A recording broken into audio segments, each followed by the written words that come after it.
For what purpose does the gentleman from Alabama, Mr. Moore, seek recognition? Madam Speaker, pursuant to House Resolution 953, I call up Bill H.R. 3492 and ask for its immediate consideration in the House. The clerk will report the title of the bill. Union Calendar Number 265, H.R. 3492, a bill to amend Section 116 of Title 18 United States Code with respect to genital and bodily mutilation and chemical castration of minors. Pursuant to House Resolution 953, the amendment in the nature of a substitute recommended by the Committee on the Judiciary, printed on the bill, is adopted and the bill as amended is considered read. The bill as amended shall be debatable for 1 hour equally divided and controlled by the chair and ranking minority member of the Committee on the Judiciary or their respective designees. After 1 hour of debate, it shall be in order to consider the further amendment printed in House Report 119-411, if offered by the member designated in the report, which shall be considered read, shall be separately debatable for the time specified in the report, equally divided, and controlled by the proponent and an opponent, and shall not be subject to demand for division of the question. The gentleman from Alabama, Mr. Moore, and the gentleman from Maryland, Mr. Raskin, each control 30 minutes. The chair recognizes the gentleman from Alabama, Mr. Moore. Madam Speaker, I ask unanimous consent that all members may have 5 legislative days in which to revise and extend their remarks and to insert extraneous materials on H.R. 3492. Without objection. I yield myself as much time as I may consume. The gentleman is recognized. Thank you, Madam Speaker. We as a nation are facing one of the greatest crises of our time: child abuse disguised as medical intervention. Children are being coerced by adults in positions of authority into life-altering and medically questionable gender transition procedures without a full understanding of the meaning or that impact. Democrats have embraced an extreme position on this so-called gender-affirming care. They are more interested in promoting the radical left policies than protecting our children from harm. Despite the American public's widespread rejection of the practice in 2024, the radical left continues to distort the debate surrounding so-called gender-affirming care. Instead of accurately describing the procedures as harmful and life-altering, the left deceptively frames the procedures as being necessary to improve the health and the well-being of our children. Through gender-affirming care, Democrats are indoctrinating children and causing them to make life-altering decisions about their body involving hormones and surgery and jeopardizing their health. So-called gender-affirming care is a genital mutilation and chemical castration of children. It is not life-saving care, it is child abuse. All evidence points to the fact that gender transition procedures, including the puberty blockers, the hormones, and the surgeries, are a form of genital mutilation. More and more detransitioners, such as our brave Chloe Cole, are coming forward to share their horrific experiences of being used as experiments of the medical establishment. The majority of these brave transitioners are girls and women. The first rule of medicine is do no harm. Yet those in the medical community performing these grotesque procedures on children are committing some serious harm. In fact, these procedures are so grotesque that during the markup of this legislation, our colleagues on the other side of the aisle had a hard time hearing these specific procedures described. This begs the question: if they cannot bear to hear, why are they forcing it on our children? Doctors across the U.S. and in other countries are beginning to take a stand against those in the medical community who insist on these being life-saving procedures, and they should be questioned. Even our neighbors to the north have acted responsibly. In Canada, all genital surgeries are only available to children who are 8 years of age of 18 or older. This policy aligns with the World Professional Association of Transgender Health Standards. According to these standards, a person must be the age of a majority to undergo reassignment surgery. Likewise, in Austria, the Czech Republic, Croatia, Denmark, Finland, Italy, Latvia, Lithuania, the Netherlands, Poland, Portugal, Spain, and Sweden, the minimum age requirement to undergo any sex reassignment surgery is 18. We should not fall behind these countries when it comes to protecting our children. The Protect Children's Innocent Act will hold those accountable who perform or attempt to perform genital mutilation and chemical castration on our children. This bill expands the covered offenses to include the body mutilation and chemical castration of minors. Victims are protected by ensuring that they cannot be arrested or prosecuted if one of these or other prohibited procedures are performed on them. This legislation continued President Trump's important priority to protect children.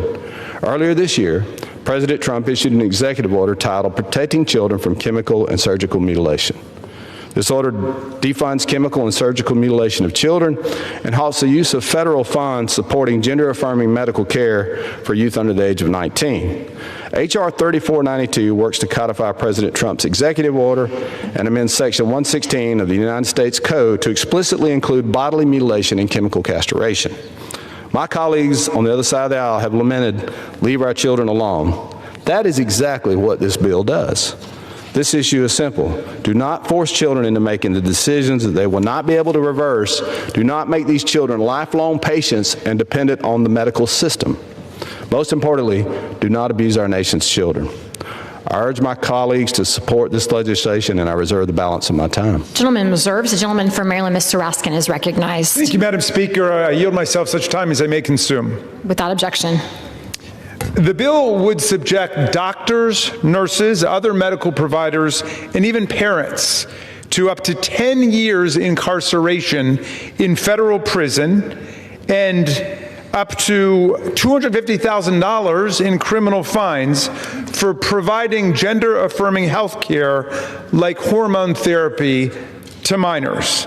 They want to criminalize more than a dozen different evidence-based medical treatments and procedures that are presently being recommended and used for gender dysphoria, including the prescription of puberty blockers, which are commonly used by families for young people who are not trans, but who face all the medical and social problems associated with early onset puberty. The gentlelady's bill would engineer a massive invasion of the privacy rights of families engaged in medical decision-making in America. And I thought that was something that united liberals and conservatives, a belief that families should be able to make their own decisions for their own children. These are hard and often agonizing decisions that loving American families in our country face, but our colleagues now want to invite the federal government to come barging into the family dining room and the doctor's exam room like a raging bull in a china shop. Does anyone believe that the Freedom Caucus and President Trump love America's children more than their own parents do, or that they can make better decisions for tens of thousands of American children than their own parents? I can't understand the logic of it. At a time of skyrocketing health care costs, which our colleagues will do nothing about, except perhaps a handful of them who have crossed over to join us today in a discharge petition, but at a time of skyrocketing health care costs, grocery prices, and housing, not to mention the recent news of escalating unemployment higher than last 4 years, does anybody really think that what the American people need right now and are looking for is a federal law authorizing FBI agents and government prosecutors to investigate doctors, nurses, hospitals, and parents for providing AMA-recommended medical care to children? The politicians that have brought America to a point of crisis in health care coverage for millions of Americans and can't seem to do anything about it cannot be trusted to make the most intimate and fundamental decisions for the physical, mental, and emotional well-being of America's children. Let us leave it to people's parents. Let's leave it to the families. And we will reserve at this point. Gentleman reserves. The gentleman from Alabama is recognized. Mr. Speaker, I'd like to mention that Gavin Newsom signed a bill into law recently not to notify parents. Administrators and school teachers don't notify parents if the kids are considering a transition. So we do trust parents in many cases, but a lot of cases in some of these blue states, they're not notified. And with that, I'll yield 5 minutes to my friend from Georgia, Ms. Green. The gentlelady from Georgia is recognized for 5 minutes. Thank you, Madam Chair. One of the most serious responsibilities we have as adults, and particularly those of us who are elected and hold power when it comes to legislating and making laws, is to protect children. Today, the House is delivering on what the American people voted for, the opportunity to vote to end the genital mutilation of children via transgender treatments for children. This important bill that I've introduced years ago and finally is getting a vote today will let the House set to vote on this afternoon, will criminalize gender-affirming care on minors, not adults, on minors who have not yet grown up to make adult decisions. It will end genital mutilation and chemical castration of children and imprison offenders for up to 10 years. This is a direct legislative reflection of President Trump's executive order and every single Republican's campaign promise in 2024. It was also one of the top issues across the country. Most Americans agree that kids just need to grow up before they do anything radical, like a mastectomy on a 15-year-old girl, castrate themselves through surgery, or even take dangerous drugs that have lifelong effects. American children are being systematically indoctrinated with perverse gender ideology by teachers, doctors, mental health counselors, and on social media platforms. Autistic children are particularly vulnerable and are 3 to 4 times more likely to have gender dysphoria. Joe Biden's former Assistant Secretary of Health, Richard Levine, who identifies himself as Rachel Levine, called for the federal government to empower kids to go on puberty blockers and obtain sex reassignment surgeries. We truly don't know the lifelong effects of puberty blockers, but we do see the lifelong effects of sex reassignment surgeries. For far too long, children have been sexually exploited under the malicious falsehood of so-called gender-affirming care. Mutilating children's bodies and giving them sterilizing drugs is anything but affirming and anything but care. These types of surgeries and hormone treatments are destroying children's lives all across the country, while this perverted multi-billion-dollar industry rakes in profits. Pharmaceutical company Pfizer led the way in hormone production drugs with revenues of $74 million from those products in 2022 alone. Total revenues for transgender drugs and surgeries in 2023 were estimated to surpass $4.4 billion. And by 2030, the market is expected to grow to nearly $8 billion. There are for-profit pediatric gender clinics as well as hospitals that receive federal funding that are engaged in this type of child abuse. One of the nation's top children's hospital in the country, Boston Children's Hospital, even released videos that explained its surgeries, promoting sterilization, castration, and mutilation of children to kids and their parents. The hospital had been discovered to have performed gender-affirming chest surgeries on 15-year-old girls that are not even old enough to get a tattoo, buy nicotine, buy alcohol, and even vote. Jamie Reed, who worked at a gender clinic and directly assisted transitioning 1,500 patients, she says age 3 to 25 years old over 5 years, publicly came out to discuss the atrocities happening to children at these gender clinics. When a female takes testosterone, the profound and permanent effects of the hormones can be seen in a matter of months. The voice drops, beards sprout, body fat is redistributed, sexual interest explodes, aggression increases, and moods can be unpredictable. One of the side effects includes sterility.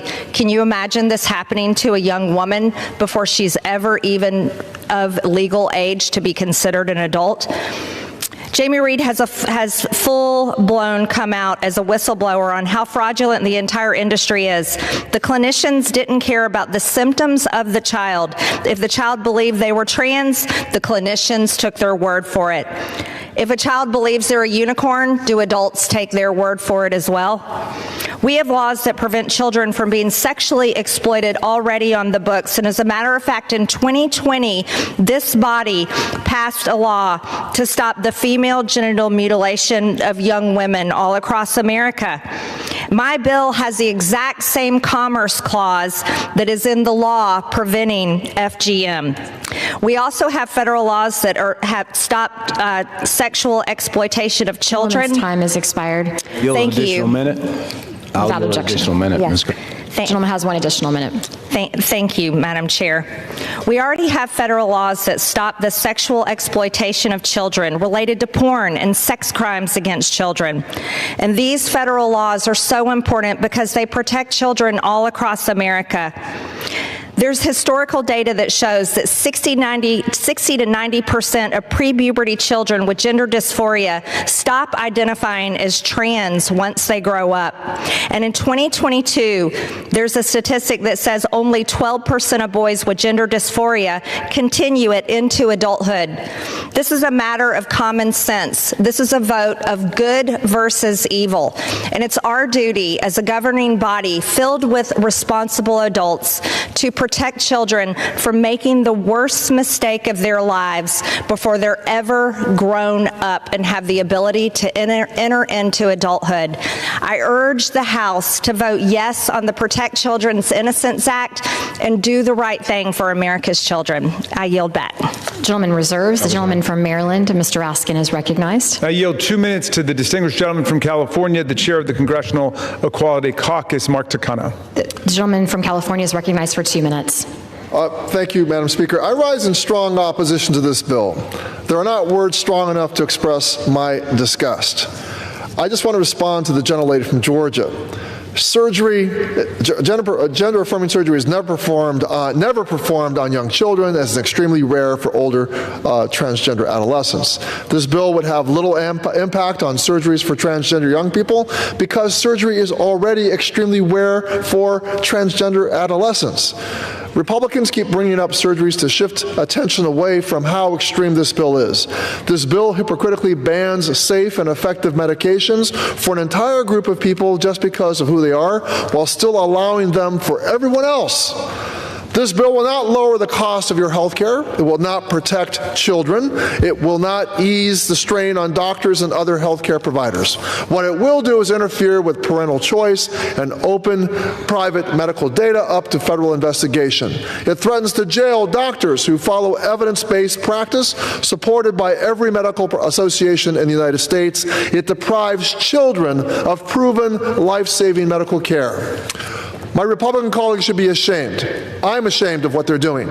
I'm ashamed that trans children out there may see this debate in the People's House and watch elected officials lie about them.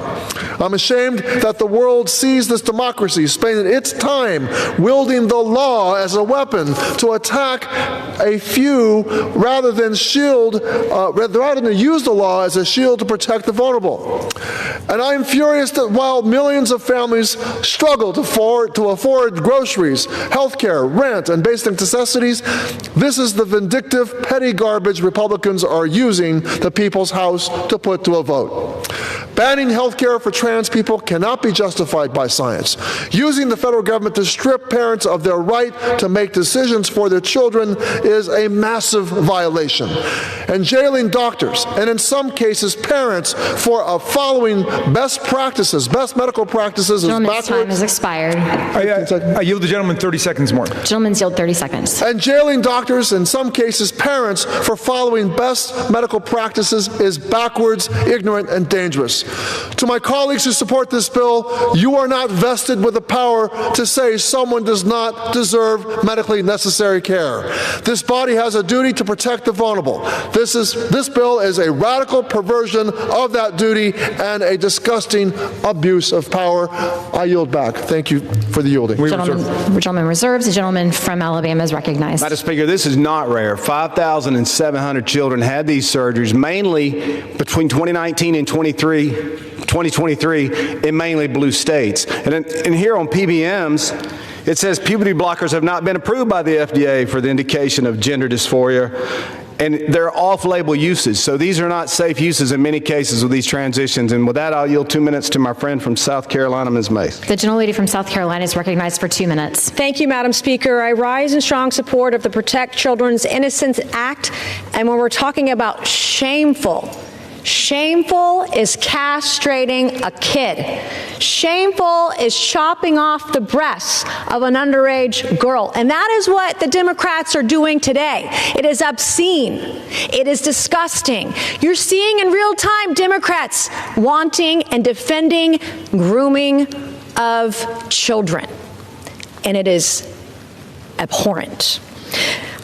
There is a lie at the heart of the debate we're having today that I have to correct. No child is born in the wrong body. There are only two sexes. They are male and they are female. There are no others. Every child is created in the Lord's image.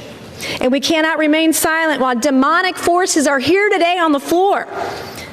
The left here to groom children and defend it. Children are innocent.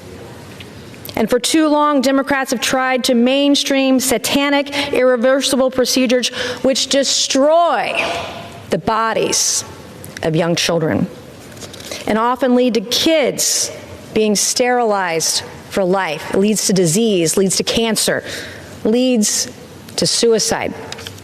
Democrats say protect trans kids. I came here today to the floor of the House of Representatives to say there is no such thing as a trans kid. Transgenderism is a mind virus perpetuated by the far left to groom kids. This is not gender-affirming care, it's genital-destroying child abuse. This chemical and surgical mutilation of children has devastating consequences on their physical and mental health, and many live to regret it. Many live to detransition if they make it out at all. This is sick, this is disgusting, and we cannot allow the left to prey on underage kids any longer. And I yield back. Time has expired. Gentleman reserves. The gentleman from Maryland is recognized. Thank you, Madam Speaker. So at a time when our colleagues are perfectly content to see millions of Americans lose their health insurance, when they do nothing to extend the Affordable Care Act tax credits that millions of Americans are depending on, at a time when they're happy to throw millions of people off of Medicaid coverage, they decide to change the subject in order to vilify and demonize a small minority. You know, that's a time-honored tactic in the authoritarian playbook, to pick a small minority of citizens. Here we're talking about around 2 million people who are transgender in America, and scapegoat them, dehumanize them, demonize them, satanize them, take away their basic freedoms, and even deny their very existence. It's happening to gay people right now in Putin's Russia and in Orban's Hungary. It's happening to Uyghurs and Tibetans in China. It's happening to Christians and free thinkers in Pakistan. It's happening to Muslims in India. And now it's happening to trans people in America, when they're happy to attack them, vilify them, try to destroy their community. And if they purport to be acting in the name of the trans community, why is it that the trans community opposes their legislation so strongly? I yield 1 minute to the distinguished gentleman from Illinois, Representative Krishnamurthy. The gentleman from Illinois is recognized for 1 minute. Thank you, Madam Speaker. I rise in strong opposition to H.R. 3492. This measure would allow politicians, not doctors, not families, in deciding medically necessary care for family members. It criminalizes medically necessary, evidence-based, life-saving care, and it threatens parents and physicians with prison time for providing care for their kids. As millions of Americans face losing their health insurance, Republicans are not working to protect coverage or lower costs. Instead, they're focused on throwing the parents and doctors of trans youth into jail. We should be strengthening care, not dismantling it. We should trust doctors and families, not replace medicine with ideology. No parent should have to fear prosecution for trying to get their child the care they need. And this is exactly what this measure would do. I urge a strong no vote. I yield back. Gentleman reserves. We reserve. Gentleman from Alabama is recognized. Reserve. Gentleman reserves. Gentleman from Maryland is recognized. And now I'm delighted to recognize for 1 minute the representative from Oregon, Representative Bonamici.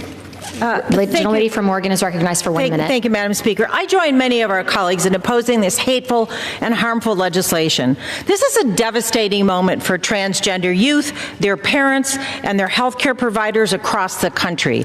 The so-called Protect Children's Innocence Act is a blatant attack on the rights of parents. It allows the government to interfere with very personal health care decisions. My Republican colleagues have spent years touting parental rights, yet now they want to put moms and dads and doctors in prison for deciding how to best support their own children. It's dangerous and it's wrong. These decisions belong to parents, their children, and their health care providers, not politicians. Every parent wants what's best for their children. And as a parent, I cannot imagine how I would feel if a doctor told me that Republicans in Congress banned life-saving evidence-based care that would help my child. Medical care for transgender youth is safe and effective and supported by major medical associations. Access to transgender-related health care is critical, medically necessary, and often life-saving.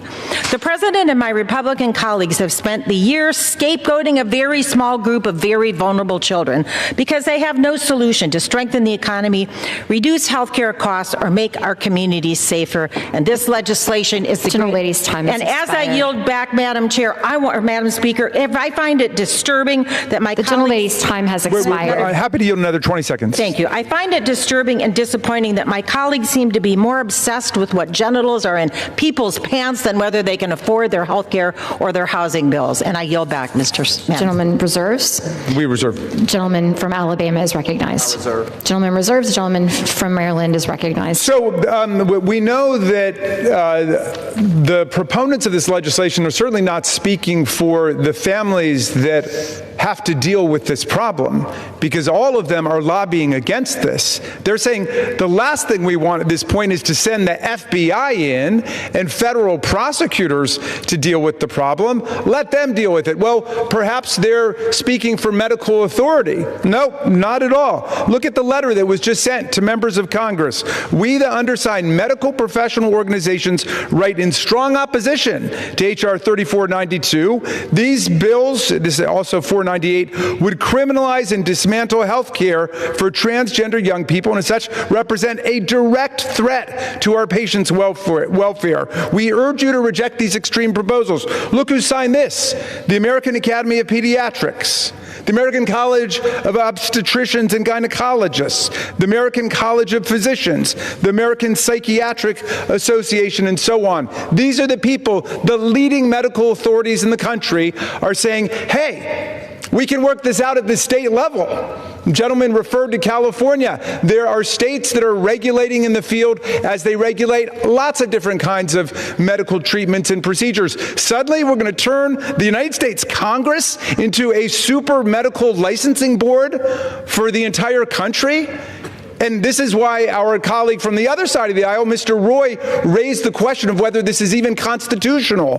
Where is the federal jurisdictional nexus for us to be overriding the state medical boards in order to bulldoze into people's living rooms and their kitchen tables to usurp the family decision-making process of Americans across the country? We reserve.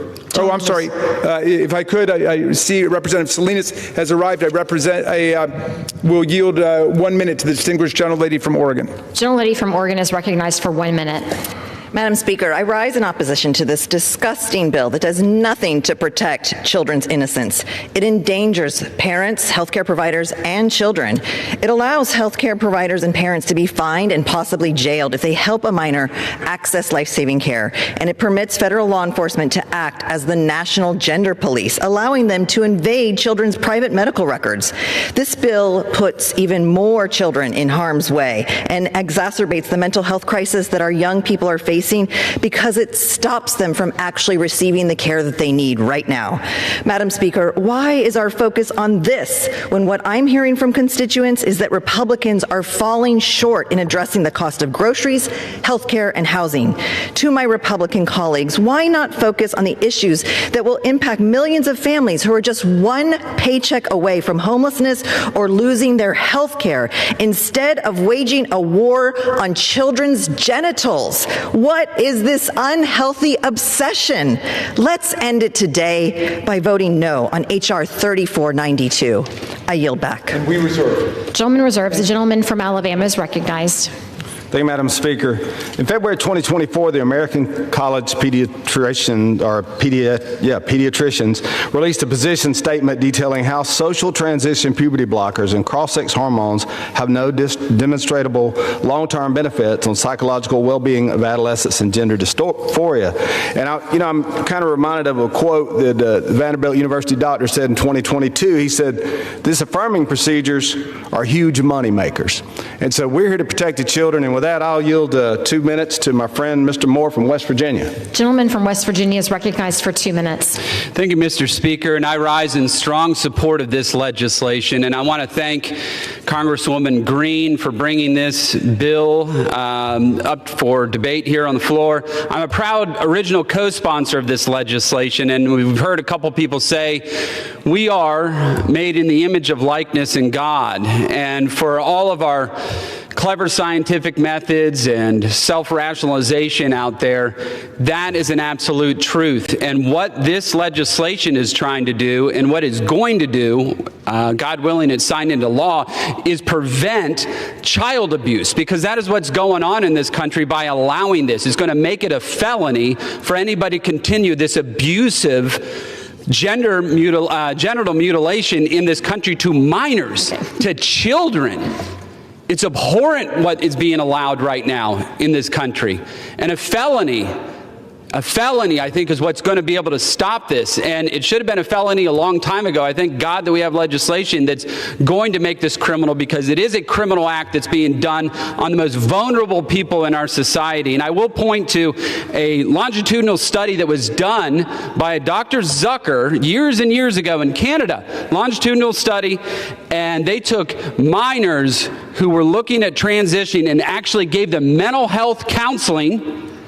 And by the end of that, at the age of 18, they had the option to transition or not.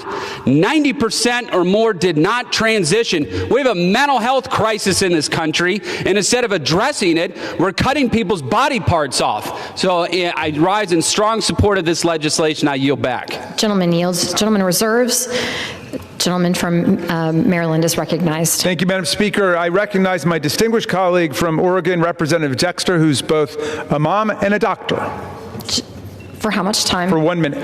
Gentlelady is recognized for 1 minute. Thank you, Madam Speaker. I rise today to say as clearly as I possibly can, politicians have no role in the medical exam rooms. As a physician who spent 20 years caring for patients, I know responsible care requires building trust and understanding between a patient, their parent, and their physician. I never consulted a politician, and no doctor ever should. At a time when our country is facing a critical physician shortage, Republicans are threatening them with going to prison simply for providing evidence-based care.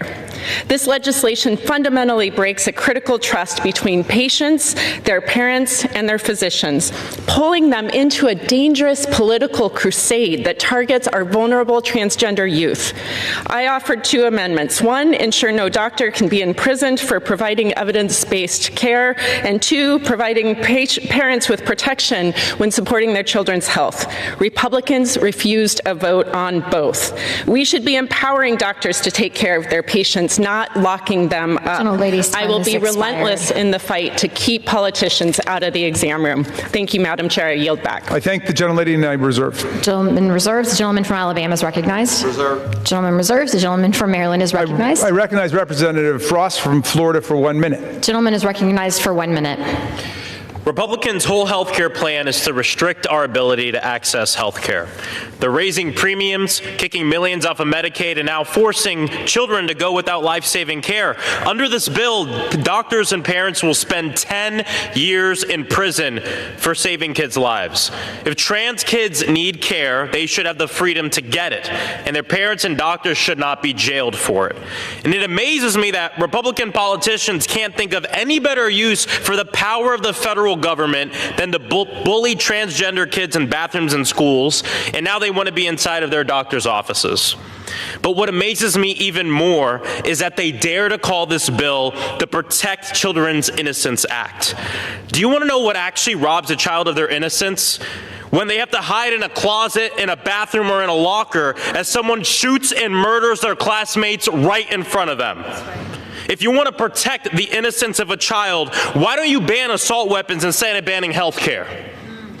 After all, the leading cause of death for a child in this country is bullets. I yield Gentleman's time back. has expired.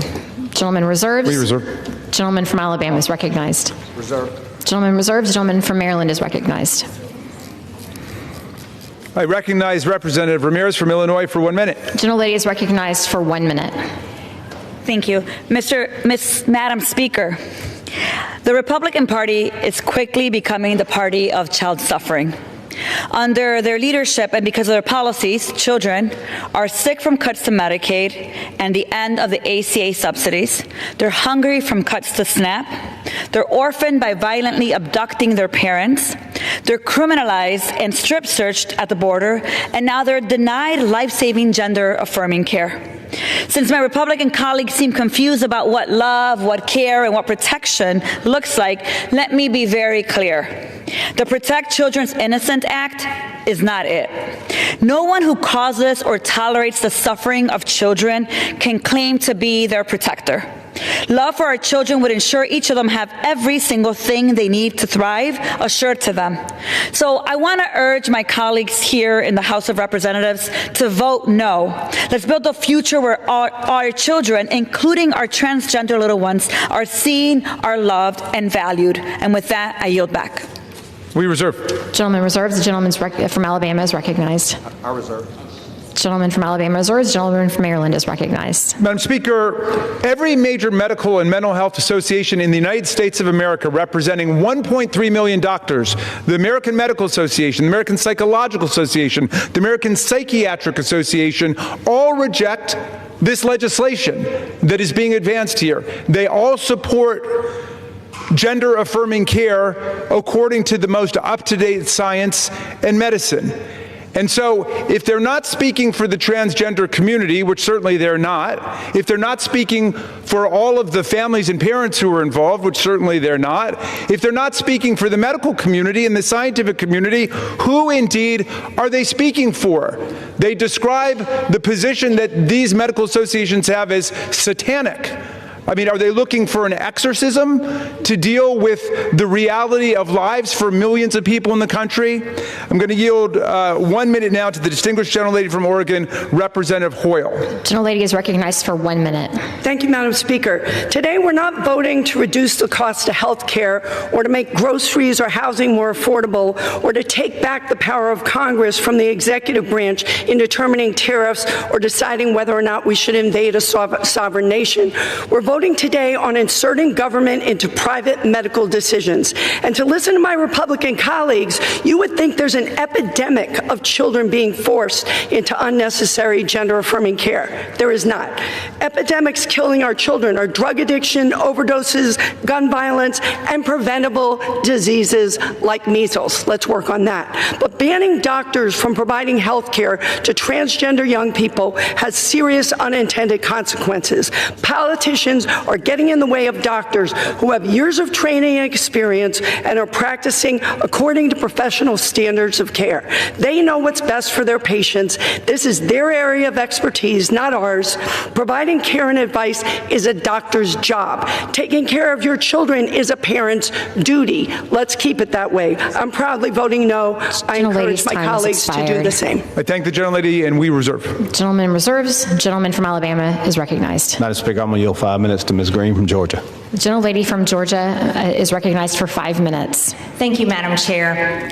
This poster displayed here is the results of females having their skin and flesh stripped from their arms and their legs in order for a surgeon to create a fake penis and have it sewn on their body. And these are the horrific scars and damage that these women are left with for the rest of their lives undergoing these barbaric surgeries. This is not something any child, any minor under the age of 18 years old should ever undergo. This is not health care. This is not a parent's choice for a child. This right here is child abuse. This is child abuse, and no one under the age of 18 should ever make that decision, and no doctor should ever perform a surgery like this on a child simply because they are suffering gender dysphoria and are confused about their feelings of how they identify and how they see themselves. You can go ahead and put it down. This condition that so many young people are suffering with, and it has been on the rise in the past 10 years. This was something that it was a very small percentage, but young people today have been indoctrinated on social media. They have been indoctrinated by school counselors, teachers, and many adults, even their own parents. They are being indoctrinated to believe and take that confusion they're having just as a child, whether it's pre-puberty or while they're going through puberty, to believe they want to change their gender. And here's the real truth. God only creates two sexes and two genders, male and female, and God does not make mistakes. And no child is a mistake. No feeling they have inside of themselves can change that. And no barbaric surgery, no chemical castrating drugs that are given to sex predators can change that. No amount of hormones can change that. The reality is that parents and adults across the country can use the responsibility, our God-given responsibility, to protect children while they're growing up. And we have laws that do that. We have laws that say they can't register to vote until they're 18 because they're not adults yet to make those kinds of adult decisions. We have laws that say they can't get ink tattooed on their skin until they are of legal age. Most states are 17 or 18 years old. We have laws that say they can't buy nicotine or even see an R-rated movie until they're 17 years old. So this isn't a argument between Democrat and Republican. This is simply common sense, and most Americans agree. The best thing that we can do for our children across this country is to say, you're not ready to make these decisions. Your feelings are very likely going to change, and it's proven through the statistics. The statistics show one study from a doctor in Finland who happens to be the leading expert, Dr. Kaltilia, says 4 out of 5 gender-questioning kids grow up. 4 out of 5 stop questioning who their gender. They stop those feelings. 12% of boys with gender dysphoria continue it into adulthood. Only 12%. These are major changes. And we already have federal laws, and that's incredibly important to recognize.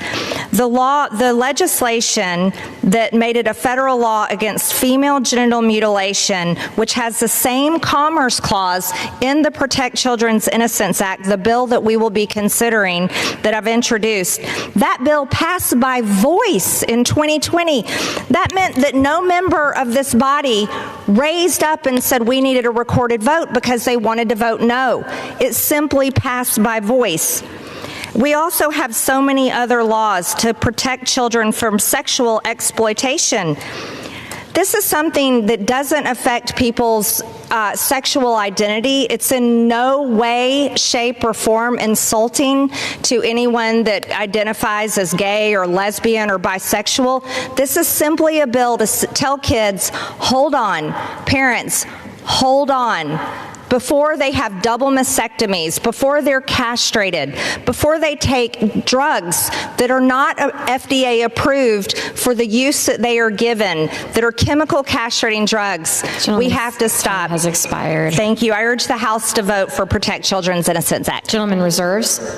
Gentleman from Maryland is recognized. Thank you, Madam Speaker. We are invited to believe that the United States Congress is not only more competent to make medical decisions for America's children than their own parents, but that the United States Congress is more competent than all 50 state legislatures to run medical practices within their states. I'm going to yield now 1 minute to my friend, Representative Schreier from Washington, who is both a mom and a pediatrician. The gentlelady from Washington is recognized for 1 minute.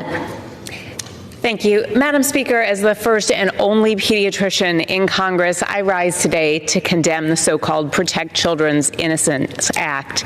I have served children and their families for over 20 years, and I find this piece of legislation to be dangerous and an absolute slap in the face for parents and for doctors who have dedicated their lives to caring for children and families. This bill could put doctors behind bars for up to 10 years for providing medically appropriate care for children. And it doesn't even stop there. It could put parents behind bars for making, after deep consideration and in many cases anguish, the decision that they deem best for their own child. This bill will instill fear in doctors and patients and rob parents of their freedom to make decisions for and with their own children. Instead, it puts that power in the hands of D.C. lawmakers. Healthcare decisions are deeply personal, and the confidential relationship between a patient and their parents and their physician is sacred. Physicians follow evidence-based guidelines. I'll grant the gentlelady an additional 15 seconds. It is outrageous that the government would commandeer those decisions. I strongly oppose this bill and encourage my colleagues to all vote no. Yield back. And we reserve. Gentleman reserves. The gentleman from Alabama is recognized. Madam Speaker, I'll yield 2 minutes to my friend, Mr. Grothman from Wisconsin. Gentleman from Wisconsin is recognized for 2 minutes. I'd like to thank my friend from Georgia for introducing this bill. It has so much common sense, and it is so scary that our country has gone so far downhill that we would allow young people, sometimes as young as 14 or 13-year-olds, take powerful drugs, puberty blockers, or do surgeries on them in the name of this idea that we all of a sudden have this epidemic of transgenderism, something that nobody ever miraculously seemed to know about 50 years ago. But instead, in our society, we have all the helping professions, the guidance counselors, the psychologists, the psychiatrists, as well as our pop culture icons from California, out there pushing our poor young people into the idea that it's cool to be transgender. And the fact that recently it's come out, the number of kids who are transgender, and I think it is 18 or 19-year-olds, has been cut in half, which proves what anybody with common sense knew all along. There was a cool thing created so that young people could say, look at me, I'm transgender. And some of these kids, their life is ruined. It's a testament, by the way, that this is not genetic, when all you have to do is look at the fact that these kids have to continue to take powerful drugs even after surgery.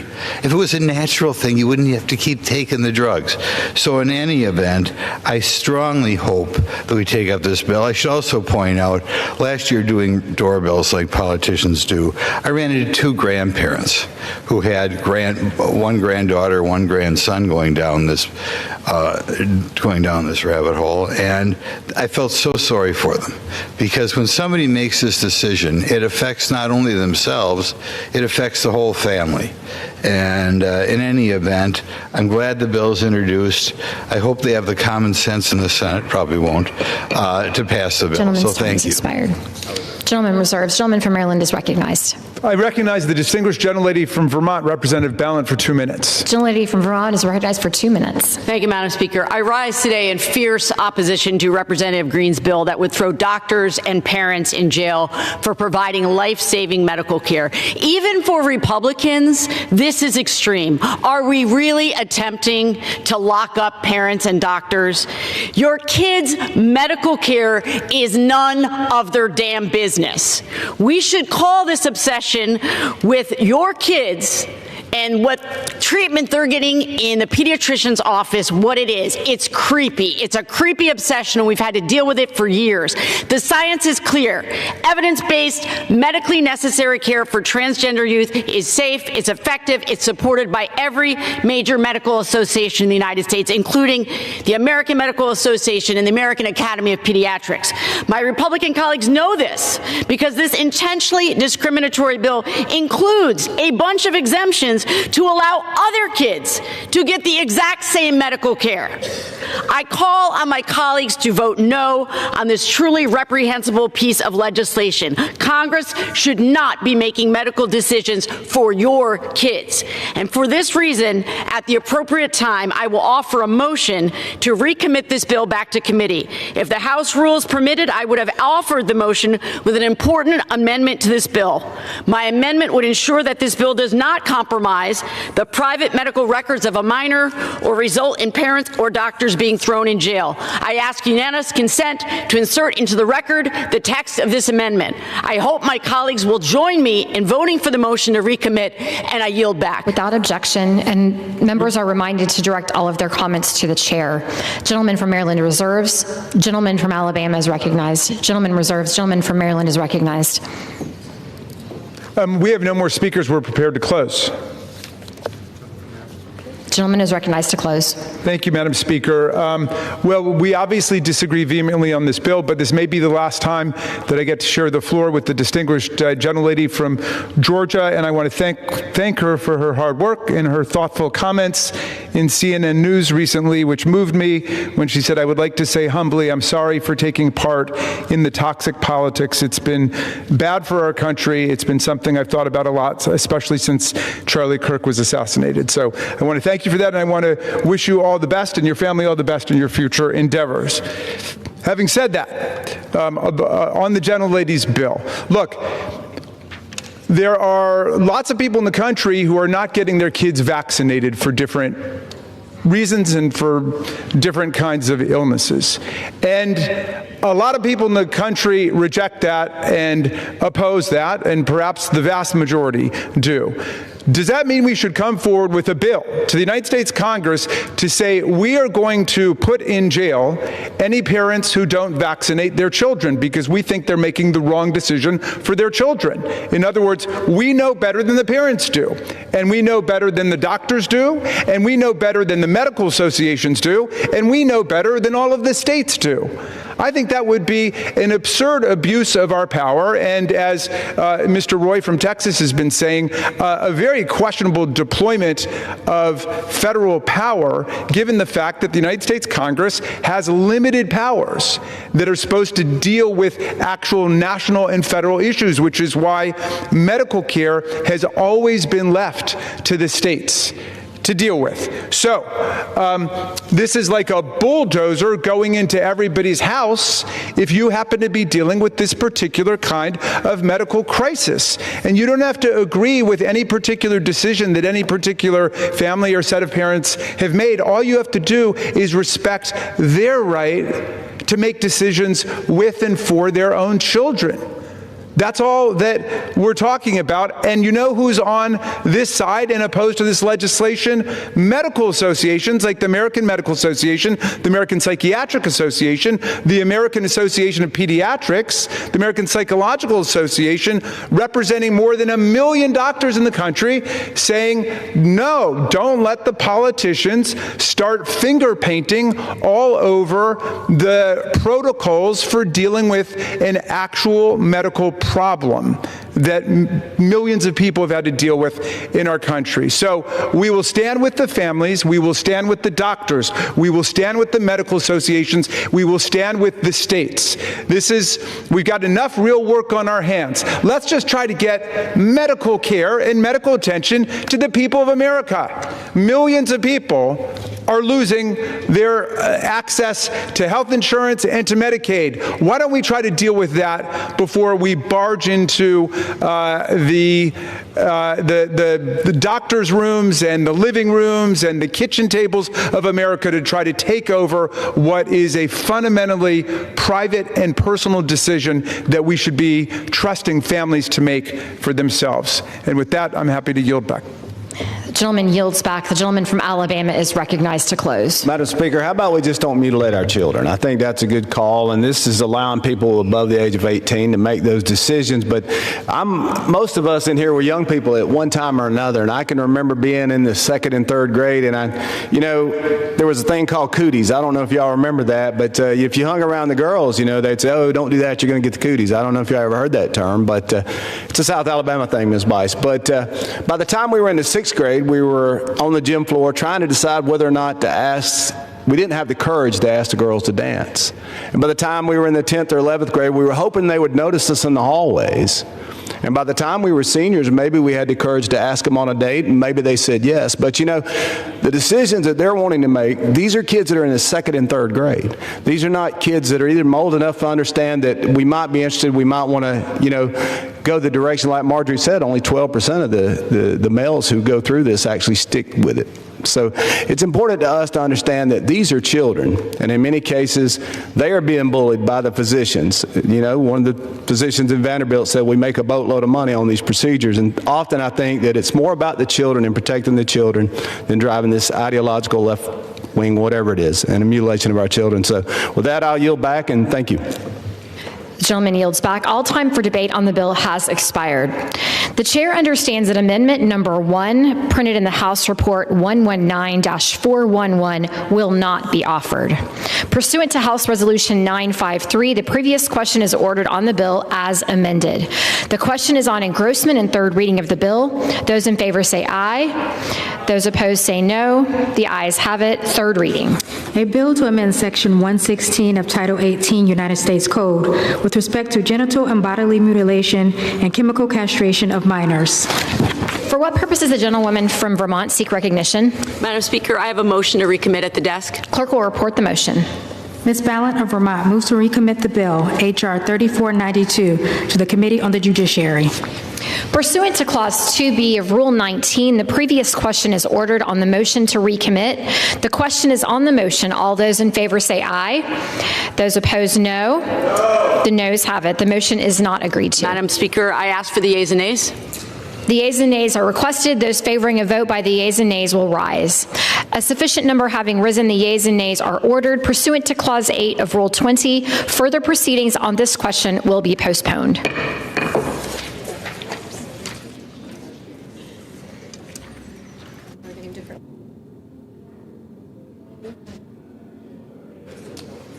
Perfect.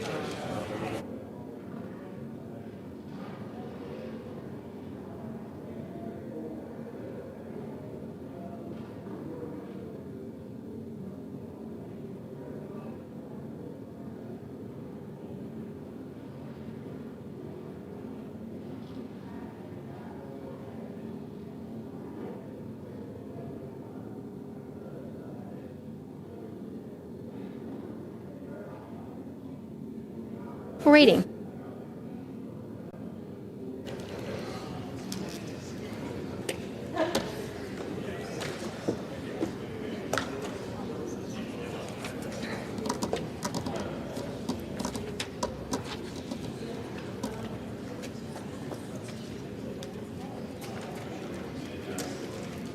I love doing this.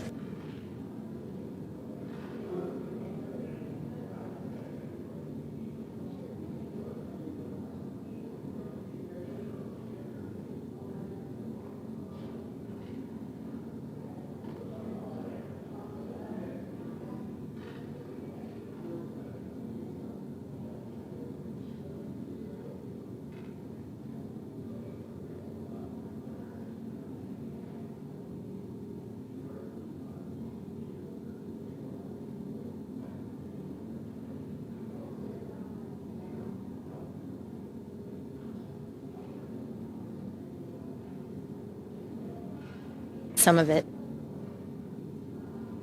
If I feel like.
For what purpose does the gentleman from Texas, Mr. Weber, seek recognition?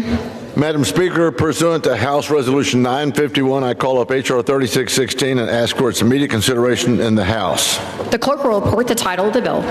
Union Calendar number 256, H.R. 3616, a bill to require the Federal Energy Regulatory Commission to review regulations that may affect the reliable operation of the bulk power system. Pursuant to House Resolution 951, the amendment in the nature of a substitute recommended by the Committee on Energy and Commerce printed in the bill is adopted, and the bill as amended is considered read. The bill as amended shall be debatable for 1 hour, equally divided and controlled by the chair and ranking minority member of the Committee on Energy and Commerce or their respective designees. The gentleman from Texas, Mr. Weber, and the gentleman from New Jersey, Mr. Pallone, will each control 30 minutes. The chair recognizes the gentleman from Texas, Mr. Weber. Madam Speaker, I ask unanimous consent that all members may have 5 legislative days to revise and extend their remarks on the legislation and to insert extraneous material in H.R. 3616. Without objection. Madam Speaker, I yield myself such time as I may consume. Gentleman is recognized. Thank you, Madam Speaker. Madam Speaker, I rise in support of H.R. 3616, the Reliable Power Act, sponsored by my colleague from Ohio's 12th Congressional District, Mr. Troy Balderson. Put simply, this bill protects reliability that is critical to the economy as well as the public health. The bill protects the public from future federal rules that would force the premature retirement of power generation that is absolutely essential to keeping our grid reliable. Madam Speaker, our nation today is confronting a reliability crisis. The North American Electric Reliability Corporation, which is the nation's electric reliability organization, shows vast regions of our nation are at risk for blackouts when weather events and peak demand collide. And it's only going to get worse. The Energy and Commerce Committee has repeatedly heard from good authorities about the massive number of premature retirements of baseload power in our very own electric system.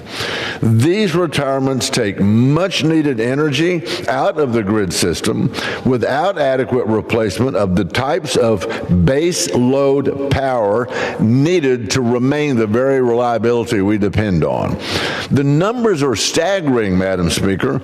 Over the next decade, 150 GW of power is expected to come offline, while 151 GW demand are needed to come online. Do that math. For too long, radical green activists in the Obama and Biden administrations were able to hijack environmental agency with no authority over the grid to force shutdowns of power plants without regard of the impacts on that very reliability I said we depend on.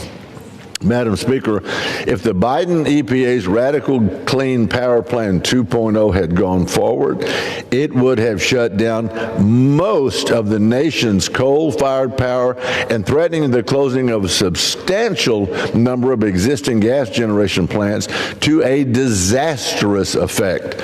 We must not let federal agencies with no authority over electric reliability undermine that very vital electric service. Congress already established the Federal Energy Regulatory Commission as the reliability authority, but when FERC is needed most, there is no requirement that its experts' views should be accommodated. This bill fixes that. Let me repeat, this bill fixes that. During periods of increased reliability risk, FERC, informed by the technical expertise of grid operators and NERC, can require changes before a rule can be finalized. FERC will not stop agencies from pursuing their policy responsibilities effectively. It just protects reliable power. The legislation is necessary to provide a mechanism to adjust federal rules to ensure they protect electric reliability, which is so essential, Mr. Speaker, to the economy, to our public health, and yes, our safety. So I urge my colleagues to support H.R. 36 36. Mr. Speaker, I reserve the balance of my time. The gentleman reserves. The gentleman from New Jersey is recognized. Thank you, Mr. Speaker. I yield myself such time as I may consume. The gentleman is recognized. Mr. Speaker, I rise in strong opposition to H.R. 3616, yet another Republican bill that puts large corporate polluters over people. And at a time when American families are struggling with rising monthly energy bills, this legislation does nothing to address the affordability crisis. Electricity prices continue to go up. They've increased by 13% just since President Trump took office, and they're about to get worse as the Republicans' big ugly bill is expected to increase those prices another 61%. You'd think Republicans would want to do something to address the affordability crisis, but this is just more of the same from them. They refuse to address health care affordability, and now they continue to ignore the crisis with regard to electricity this afternoon. And I guess we shouldn't be surprised. After all, they just blindly follow President Trump, who simply does not care. He does not believe the affordability crisis is real. In fact, he recently said it was affordability is a Democratic scam. That's what he actually said. The president should tell that to the hardworking families who are facing skyrocketing prices across the board. It is a crisis, and Republicans are simply ignoring it. Now, this bill is basically a thinly veiled attempt by Republicans to obstruct any future administration's EPA regulations that keep our air, lands, and water clean. This bill would allow the Federal Energy Regulatory Commission, or FERC, to block any regulation from any other agency under certain circumstances. It takes what should be an apolitical process, a neutral review of the reliability of our nation's electric sector, and twists it into a fully partisan exercise. And that's why we should reject this bill entirely. Right now, a number of federal agencies have authorities that could impact the power sector. FERC and the Department of Energy have the ability to comment on those regulations if they have concerns and work through the interagency review process to ensure that those concerns are heard. FERC commissioners in recent years have not been shy about using their powers to publicly highlight and comment on federal actions that they deem flawed or insufficient. And agencies can and do respond to that feedback, as we saw with the EPA during the previous administration. What no agency has the power to do now is to arbitrarily block another agency's regulations that Congress gave that agency the power to make. And that's simply ridiculous. If Republicans have their way, agencies will not only have to seek review from the Office of Management and Budget, but also ask permission from FERC to see if FERC likes the regulation or not. And if not, even if the White House likes the regulation, the agency can't finalize it. So if that's not bad enough, FERC testified before the Energy and Commerce Committee that it does not even have the capacity and expertise necessary to investigate every other agency's regulation for the impacts that they will have on the electric reliability. And that was before the staff attrition that has hit FERC over the past 10 months. The agency has lost over 11% of its staff through September. And who knows how many additional staff have left over the last 3 months, because you know the president, he's wanting to fire everybody. So let me just review this again, because I don't want to be too bureaucratic here, Mr. Speaker. House Republicans want FERC to do something it has no ability to do that would politicize our nation's electric reliability regulator and would make FERC into a super authority with powers rivaling those of certain White House offices. And this is all to kill regulations that keep our air clean and our water drinkable. That's what this is all about. Let's not pretend that the House Republicans are worried about regulations coming from the Trump administration. They knew those regulations are all going to be to, destroy whatever, clean air or clean water we have. Instead, they're worried about the next time we have a president who actually cares about protecting public health and the environment. A president who wants to restore the bedrock environmental laws that the Republicans have gotten rid of. Republicans then want to use this bill as a shield to protect polluters. So if the polluter now under a new president isn't going to have the protection, and the public's going to have the protection to make sure that the water and the air are clean, then they want to make sure that, they have some shield to protect the polluters. Now, we shouldn't let them do that. I mean, that's not what we're supposed to do. We're supposed to worry about the public. So I urge my colleagues to vote no, and I reserve the balance of my time, Mr. Speaker. The gentleman reserves. The gentleman from Texas is recognized. Mr. Speaker, I yield 2 minutes to the gentleman from Georgia. The gentleman is recognized for 2 minutes. I thank my friend from Texas for yielding. Mr. Speaker, I rise today in support of H.R. 3616, the Reliable Power Act, of which I am a proud co-sponsor. My home state of Georgia has been named the #1 state to do business for 12 consecutive years, making it a popular destination for new manufacturing facilities and data centers. And while I join Georgians in welcoming these economic drivers to our state, it also presents increased demand for our grid that we must address. We know electricity demand is expected to grow significantly over the next several years, which means this body has a duty to ensure our constituents have a dependable grid that meets the need of hardworking families. Unfortunately, both the Obama and Biden-Harris administrations were guilty of using the EPA to promote radical policies designed to drive out baseload generation in favor of wind and solar, which simply cannot assure adequate grid reliability, and it increases the risk of rolling blackouts. H.R. 3616 will correct that very problem by improving federal rulemaking to ensure that future regulations impacting power generation will not harm electricity reliability, especially in already vulnerable regions. Under this bill, if FERC finds that a proposed rule will have a significant impact on reliability, the rule cannot be finalized. That's about as common sense as it gets. Mr. Speaker, the United States has abundant energy supply. The question we must ask ourselves is not if we have enough energy resources, but can we produce energy at the necessary levels to meet the growing demand? The Reliable Power Act will help us do just that. I urge a yes vote on H.R. 3616, and with that, I yield back. The gentleman yields. The gentleman Speaker, I reserve. The gentleman from Texas reserves. The gentleman from New Jersey is recognized. Thank you, Mr. Speaker. I yield such time as she may consume to the gentlewoman from Florida, Ms. Castor, who is the ranking member of our Energy Subcommittee. The gentlewoman is recognized. Thank you, Mr. Speaker, and I thank Ranking Member Pallone for yielding the time. Mr. Speaker, I rise in opposition to H.R. 3616. It's another Republican bill that fails to address skyrocketing electric bills that are part of the overall affordability squeeze that is gripping the country right now. What should we be doing on the floor of the House right now? We should bring up the discharge petition to make sure that health care costs don't skyrocket for 20 million Americans, 4.7 million Floridians back home in the Sunshine State. Now that the discharge petition has the necessary number of votes to come to the floor and extend those life-saving and cost-saving ACA tax credits, we should be doing that instead. That would have a real impact. That would send a great sign to folks back home who are struggling with the rising cost of living and are wondering how they're going to pay for their health coverage next year.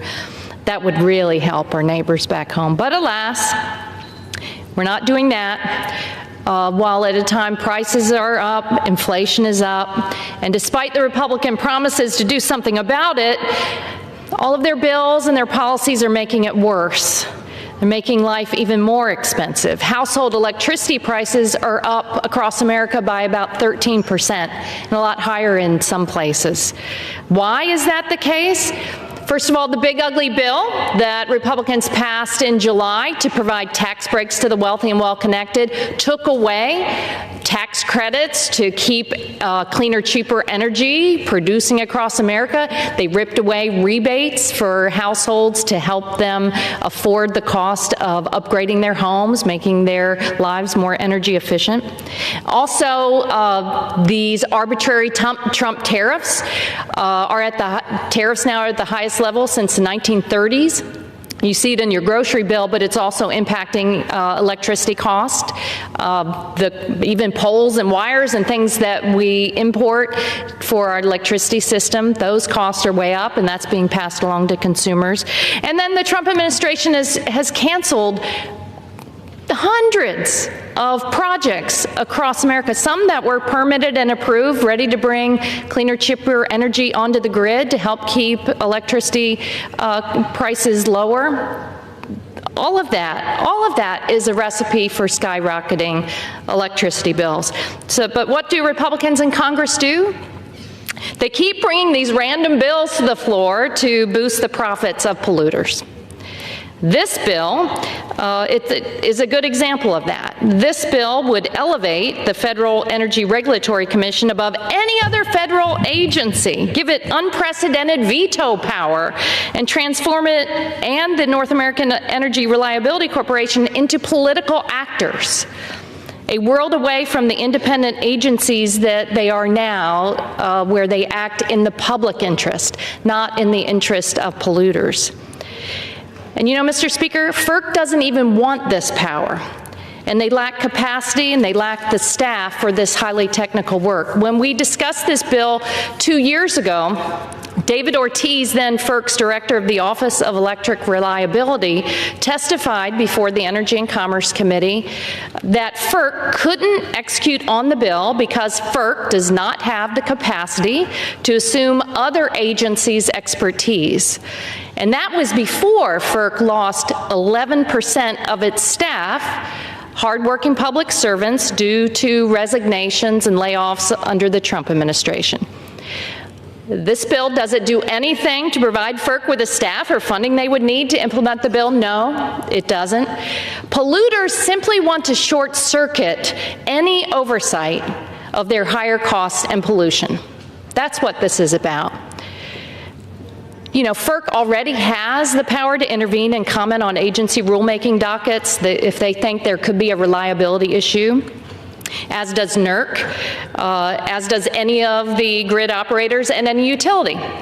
This polluter-friendly bill is a way to sabotage cleaner, cheaper energy, however, and energy storage, and it's a recipe for higher cost and electric bills for American families. Regional grid operators have the necessary expertise and staffing to maintain reliability on their grids already. Regional operators know that there are cheaper, cleaner, and more reliable energy sources available, not just expensive coal and gas. And there are modern grid solutions that the committee has refused to take up this year. That's another reason electric bills are so high. Answers like energy storage, demand response, grid-enhancing technologies, and regional and interregional coordination that can provide reliability at a lower price with less pollution. Republicans also don't want you to know that while this bill gives FERC more responsibilities that it cannot meet and does not want, the Trump administration has been busy gutting the agencies that are already working to ensure that we have a reliable grid. For example, the Trump Department of Energy eliminated the Grid Deployment Office last month. That was an office created under the bipartisan infrastructure law to manage important and cost-saving investments to make our grid more reliable. Over $3 billion in grid deployment investments were cut in October. The real Republican mantra should be a less reliable grid with higher costs, because that's what this year has produced. Republican energy policy is creating a less reliable environment for businesses, making it harder for companies to invest in America. Just yesterday, Ford announced that they were laying off all 1,600 employees at their battery manufacturing plant in Glendale, Kentucky. In October, on top of the grid modernization cuts at the Department of Energy, DOE canceled 321 awards totaling $8 billion in funding. The largest award was $316 million to support the manufacture of components from recycled EV batteries in Kentucky. That would have helped us compete with Chinese batteries. $197 million was supposed to help a plant in St. Louis producing 30,000 metric tons annually of critical mineral products. $117 million was intended to support production of synthetic graphite, including construction at a large plant in Alabama. $31 million was cut. It was going to build an advanced glass factory at the site of an old coal plant in Detroit.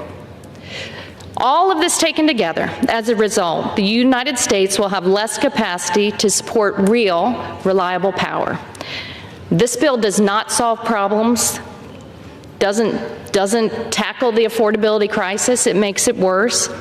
It doesn't even support more reliable power. Republicans are just trying to slap a new permitting reform label on bad ideas that they've never been able to pass into law. The last week in session, here we are in the last week in session this year, Mr. Speaker, and Republicans have not brought a single bill to the floor of the House that would lower costs for hardworking families. They have no new ideas here. No ideas on how to make energy more affordable for everyday Americans. No ideas to help us out of this healthcare crisis. People really deserve better. They deserve better at the holidays, and they deserve better from this Congress. So I urge my colleagues to vote against this bill, and I yield back my time. The gentlewoman yields. The gentleman from New Jersey reserves. The gentleman from Texas is recognized. Mr. Speaker, I yield 2 minutes to the author of this bill, Representative Troy Balniston from the great state of Ohio. The gentleman is recognized. Thank you, Mr. Speaker, and thank you, Vice Chair Weber. America's electric grid is facing a reliability crisis, one created by heavy-handed federal rulemakings that prioritize politics and ignore the realities of power generation and the needs of American families. That is why I rise today in support of my bill, the Reliable Power Act.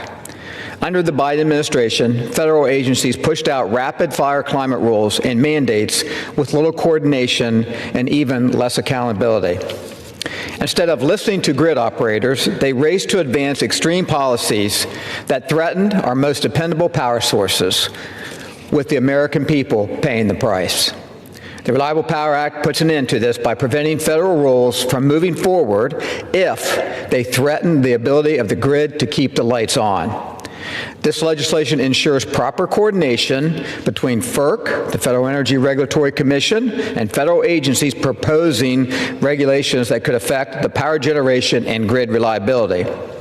It strengthens federal accountability, streamlines communication, and puts in place common sense guardrails needed to protect the bulk of the power system. Since introducing this bill in spring, I've heard from energy leaders across Ohio, energy co-ops, utilities, manufacturers, and grid operators, who all say the same thing. Regulatory chaos driven by climate activists is putting grid reliability at risk and driving up cost. Just look at this map I have with me today. You can see for yourself how short-sighted policies can drive up electricity costs from one state to the next. When Democrat states sideline reliable conventional fuels and mandate a rush transition to renewables, consumers pay more. I don't know about New York or California, but Ohio cannot afford rolling blackouts, price spikes, or uncertainty about whether our grid can meet future demand. Earlier this year, the Department of Energy released a reliability report warning that blackouts could increase by 100% by 2030. Gentleman's time. I yield him an additional 30 seconds. An additional 30 seconds. The Reliable Power Act directly responds to those concerns. First, it requires NERC, the Electricity Reliability Organization, to conduct annual long-term assessments of the bulk power system. If NERC finds the grid is at risk of inadequate generation, it must notify FERC. Then FERC must notify the Department of Energy, the EPA, and other relevant agency, and once notified, those agencies must send the proposed rules back to FERC for review, comment, and recommendations to prevent severe impacts on grid reliability.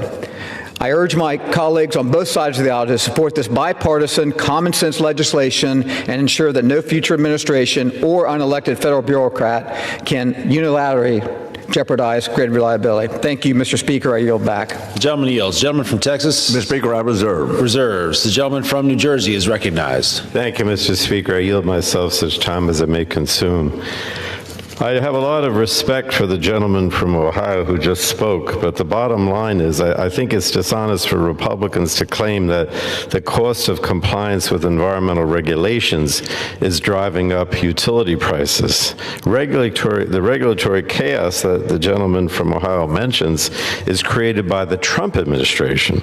Since President Trump took office, his administration has created tremendous regulatory uncertainty through DOGE, senseless tariffs, and unprecedented executive actions.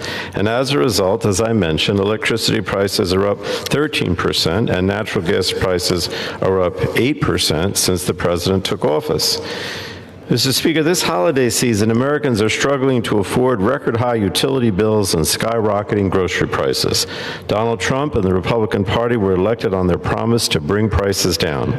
Instead, the Republican Party is about to become the Grinch who stole Christmas.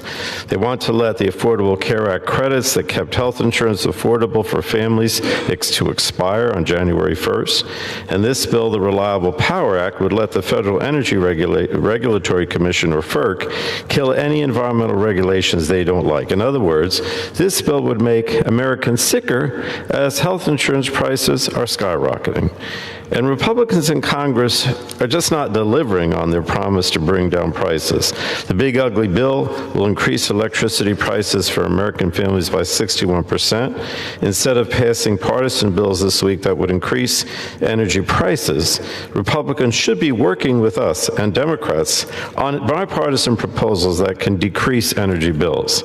Americans are just begging for relief on skyrocketing prices, Mr. Speaker, and President Trump's only response has been to call the affordability crisis a Democratic hoax. His rhetoric is an insult to the American people, but my Democratic colleagues and I are taking the affordability crisis very seriously. We hear your concerns, we hear the concerns of the public, and we strongly urge our Republican colleagues to come to the table to pass common sense legislation that bring prices down for the American people. And I reserve the balance of my time, Mr. Speaker. The gentleman reserves. The gentleman from Texas is recognized. Mr. Speaker, I yield 2 minutes to the gentleman from Missouri, Dr. Bob Onder. The gentleman is recognized for 2 minutes. Thank you, Mr. Speaker. I rise in support of H.R. 3616, the Reliable Power Act. And if the Democrats cared one whit about affordability, they would join me in that support. In Missouri's 3rd Congressional District, families, farmers, and manufacturers rely on affordable, dependable electricity. Our district is powered by a diverse mix of nuclear, hydropower, natural gas, and coal. That diversity is a strength, which is why Missouri consistently enjoys lower energy prices than the rest of the nation.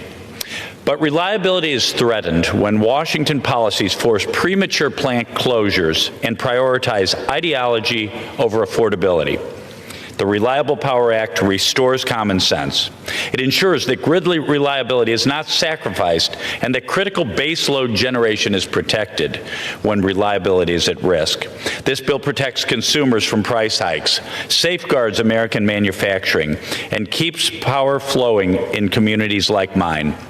Reliable power, Mr. Speaker, is not a luxury, it is essential. I urge my colleagues to support H.R. 3616. I yield back. The gentleman yields. The gentleman from Texas. Mr. Speaker, I yield. I'm sorry, I reserve. The gentleman from Texas reserves. The gentleman from New Jersey is recognized. Did I hear you were prepared to close? I'm sorry, say that again? Are you prepared to close or you have additional speakers? Well, it depends on how much you have to say. No, we're prepared to close. Okay. Then I'll go first. The gentleman from New Jersey is recognized. Mr. Speaker. And I yield my such time as I may consume. The gentleman is recognized. You know, I want to stress again that the president promised to cut Americans' power bills in half, but instead he and his Republican accomplices in the House are causing those prices to soar with their backward policies and essentially their war on cheaper, clean energy. Thanks to Republicans, electricity prices are climbing more than twice as fast as inflation, and more than 80 million Americans are struggling to pay their utility bills. Many of these Americans are having to make the impossible choice of either paying for housing, medicine, and food, or keeping their lights on. Let me just give you some examples. Since President Trump took office, electricity prices are up 13% nationwide, as I mentioned, but in Iowa, they're up 23%. In North Carolina, they're up 21%. In Pennsylvania, they're up 16%. But electricity prices aren't the only bills that are skyrocketing. Residential natural gas prices are now 8% higher than they were a year ago nationally. But again, 19% in Pennsylvania, 14% in Wisconsin, 13% in North Carolina. And we mentioned that the big ugly bill will raise electricity prices by a staggering 61% over the next decade due to its attacks on clean energy, cleaner and cheaper energy, and its crippling of the American clean energy industry. The big ugly bill destroyed tax credits that were designed to incentivize developers to build more domestic energy projects, raising barriers to building on America, to those buildings in the process. And it will halve the deployment of cheap renewable American energy and imperil our power grid. And these historic price hikes are on top of the $29 billion in electricity bill rate hikes that utility companies have requested since the start of President Trump's term. Now, I don't want to just talk about prices, because the bottom line is we're also talking with this bill about a cost to Americans' health and safety. This bill allows FERC to override regulations established by other agencies. This is the Christmas gift to some of the nation's largest polluters. Think about that. FERC, which has no expertise in public health or environmental protections, would just be able to stop another agency's regulation meant to protect public health. And these are regulations that are responsible for safe drinking water, for reducing air pollution, and preventing exposure to cancer-causing chemicals. We're not just talking about price increases here that the Trump administration has imposed. We're also talking about the impact on health and people's ability to breathe and drink clean water. By advancing this bill, Republicans are telling communities that their health and safety is not a priority. Pollution is exacerbating your child's asthma. Who cares? Your water may be contaminated. Nothing to worry about. We don't care. Other agencies spent years crafting regulations, often after an extensive analysis that shows the benefits of that regulation from a health and safety point of view outweighs the cost. But this bill would throw all of that out the door by allowing FERC, which has no expertise in these areas, to just say no. And FERC doesn't even want to do it. They told us, and as the ranking member of the Energy Subcommittee, Ms. Castro, said, they literally told us at the committee that they didn't want to do this and didn't have the capacity to do it. So we've just made so much progress in the United States on environmental protection over the last 50 years. Our nation's rivers used to catch fire. Now they don't. Smog used to surround our cities, particularly Los Angeles. Now it doesn't. And President Trump and House Republicans want to undo all that. They've waged an all-out war against public health, and this bill is just one piece of that. So if you care about public health, if you care about prices, if you want to make sure people can breathe and they can still pay their electricity bill, I urge you to oppose this bill. It just makes common sense. And with that, I yield back the balance of my time, Mr. Speaker. The gentleman yields. The gentleman from Texas is recognized. Thank you, Mr. Speaker. I want to thank the gentleman from Ohio's 12th Congressional District, Troy Balderson, for sponsoring this important legislation. H.R. 3616, the Republic, from future federal rules that would force the premature retirement of power generation that is absolutely essential to keeping our grid reliable. The Reliable Power Act, Mr. Speaker, is about safety, it's about security, and it's also, quite frankly, about affordability. There is nothing more expensive, Mr. Speaker, than a blackout, rolling blackout, I know. And there's nothing more costly than green vision that drive out affordable power for expensive overbuilding of weather-dependent generation and backup power. That is why these bills, electric bills, are rising. Mr. Speaker, we cannot afford to let radical rules destroy reliability in our great nation. H.R. 3616 provides a way to adjust proposed rules to absolutely ensure good federal policies while protecting electric reliability. A yes vote on H.R. 3616 is a vote for that kind of reliable power. There's nothing more important for our electric policy than that, Mr. Speaker. And Mr. Speaker, in closing, I want to urge my colleagues to vote yes on H.R. 3616, and I yield back. The gentleman yields. All time for debate has expired. Pursuant to House Resolution 951, the previous question is ordered on the bill as amended. The question is on engrossment and third reading of the bill. Those in favor say aye. Aye. Those opposed say no. No. In the opinion of the chair, the ayes have it. Third reading. A bill to require the Federal Energy Regulatory Commission to review regulations that may affect the reliable operation of the bulk power system. The question is on passage of the bill. Those in favor say aye. Aye. Those opposed say no. In the opinion of the chair, the bill is passed. The yeas and nays are requested. Those in favoring of the vote of the yeas and nays will rise. A sufficient number having risen, the yeas and nays are ordered. Pursuant to Clause 8 of Rule 20, further proceedings on this question will be postponed. Pursuant to Clause 12A of Rule 1, the chair declares the House in recess, subject to the call of the chair.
Proceedings will resume on questions previously postponed. Votes will be taken in the following order.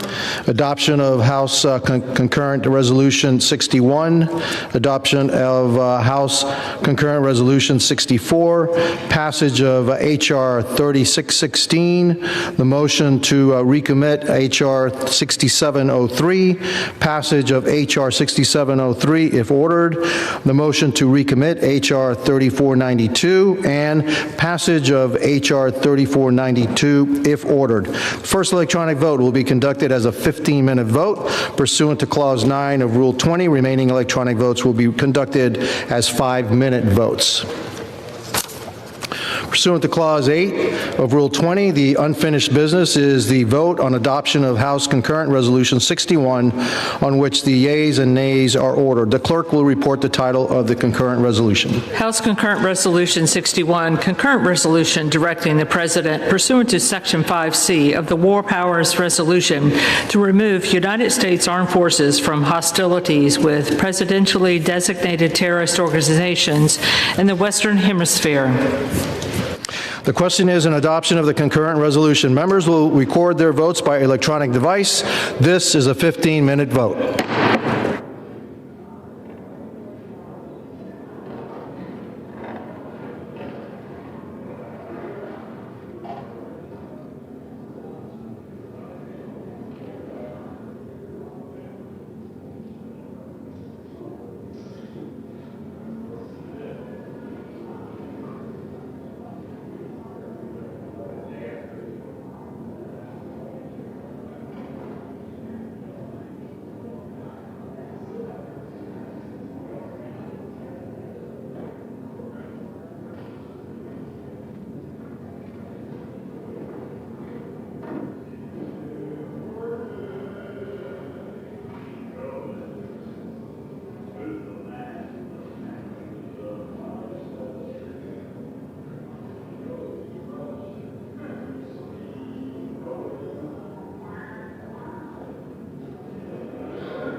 On this vote, the yeas are 210 and the nays are 216. The concurrent resolution is not adopted. Without objection, the motion to reconsider is laid on the table. Pursuant to Clause 8 of Rule 20, the unfinished business is the vote on the adoption of House Concurrent Resolution number 64, on which the yeas and the nays are ordered. The clerk will report the title of the concurrent resolution. House Concurrent Resolution 64, concurrent resolution to direct the removal of United States Armed Forces from hostilities within or against Venezuela that have not been authorized by Congress. The question is on adoption of the concurrent resolution. Members will record their votes by electronic device. This is a 5-minute vote.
this vote, the yeas are 211, the nays are 213.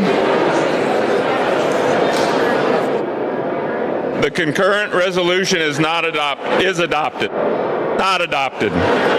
Without objection, the motion to reconsider is laid upon the table.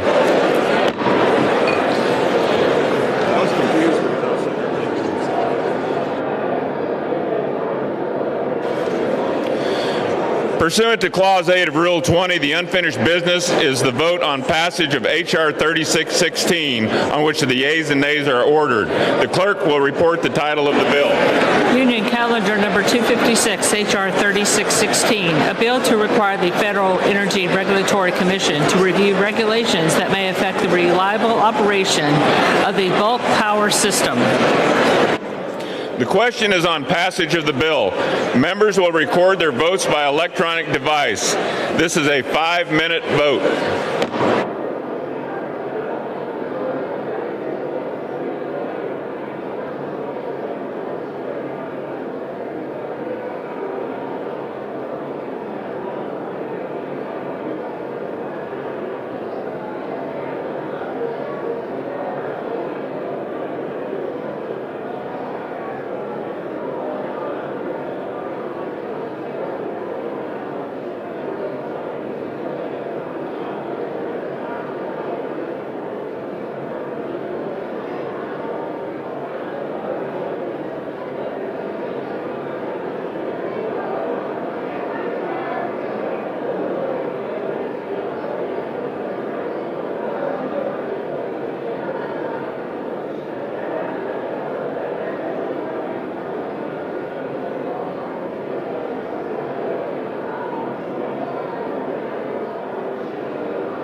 On this vote, the yeas are 225, the nays are 203. The bill is passed without objection. A motion to reconsider is laid on the table. Pursuant to Clause 8 of Rule 20, the unfinished business is a question on agreeing to the motion to recommit on H.R. 6703 offered by the gentlewoman from Illinois, Ms. Underwood, on which the yeas and nays were ordered. The clerk will redesignate the motion. Motion to recommit H.R. 6703, offered by Ms. Underwood of Illinois. The question is on agreeing to the motion to recommit. Members will record their votes by electronic device. This is a 5-minute vote.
On this vote, the yeas are 210 and the nays are 218. The motion is not adopted. The question is on passage of the bill. Those in favor say aye. Those opposed, no. In the opinion of the chair, the ayes have it. For what purpose, the gentleman from Ohio? Press the yeas and the nays. The yeas and nays are requested. Those favoring a vote by the yeas and nays will rise. A sufficient number having risen, the yeas and nays are ordered. Members will record their votes by electronic device. This is a 5-minute vote.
On this vote, the yeas are 216, the nays are 211. The bill is passed without objection. The motion to reconsider is laid upon the table.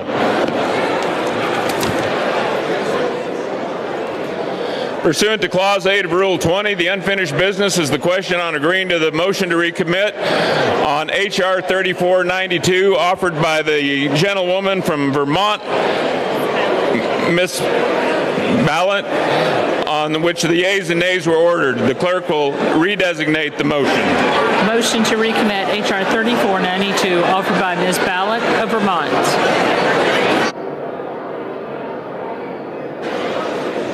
The question is on agreeing to the motion to recommit. Members will record their vote by electronic device. This is a 5-minute vote.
On this vote, the yeas are 210, the nays are 218.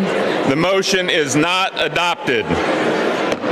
The question is on passage of the bill. Those in favor say aye. Those opposed, no. In the opinion of the chair, the ayes have it. Mr. Speaker. For what purpose does the gentlewoman from Vermont seek recognition? I ask for the yeas and nays. The yeas and nays are requested. Those favoring a vote by the yeas and nays will rise. A sufficient number having risen, the yeas and nays are ordered. Members will record their votes by electronic device.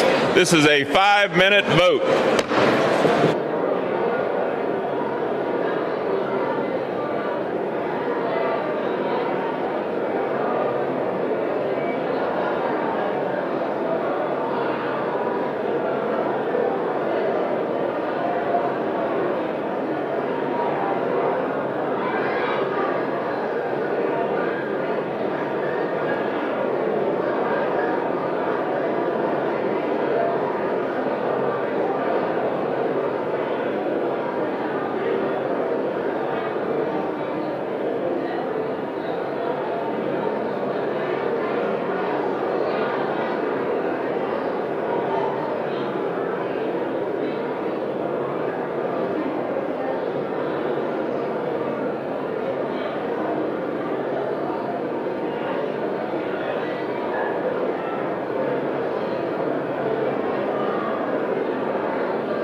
On this vote, the yeas are 216, the nays are 211. The bill is passed. Without objection, the motion to reconsider is laid on the table.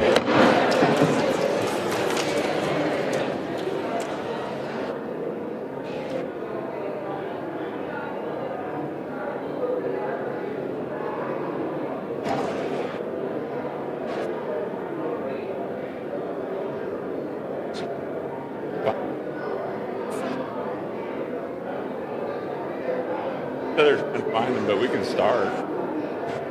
Just like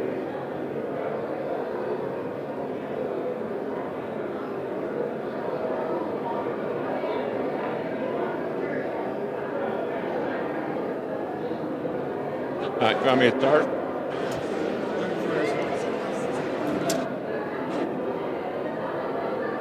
Well, he's gonna do unanimous consent.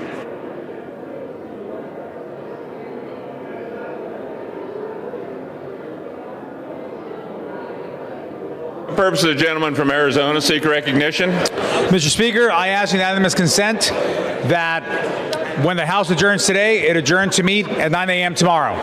Without objection.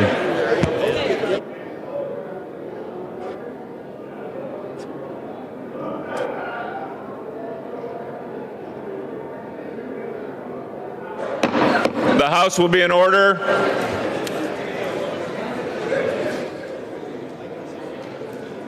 The chair will now entertain requests for 1-minute speeches. What purpose does the gentleman from Pennsylvania seek recognition?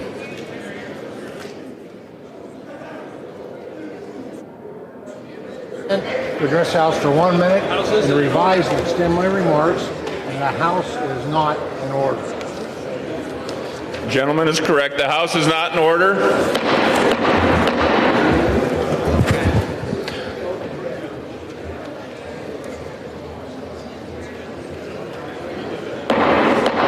Please take your conversations off the floor.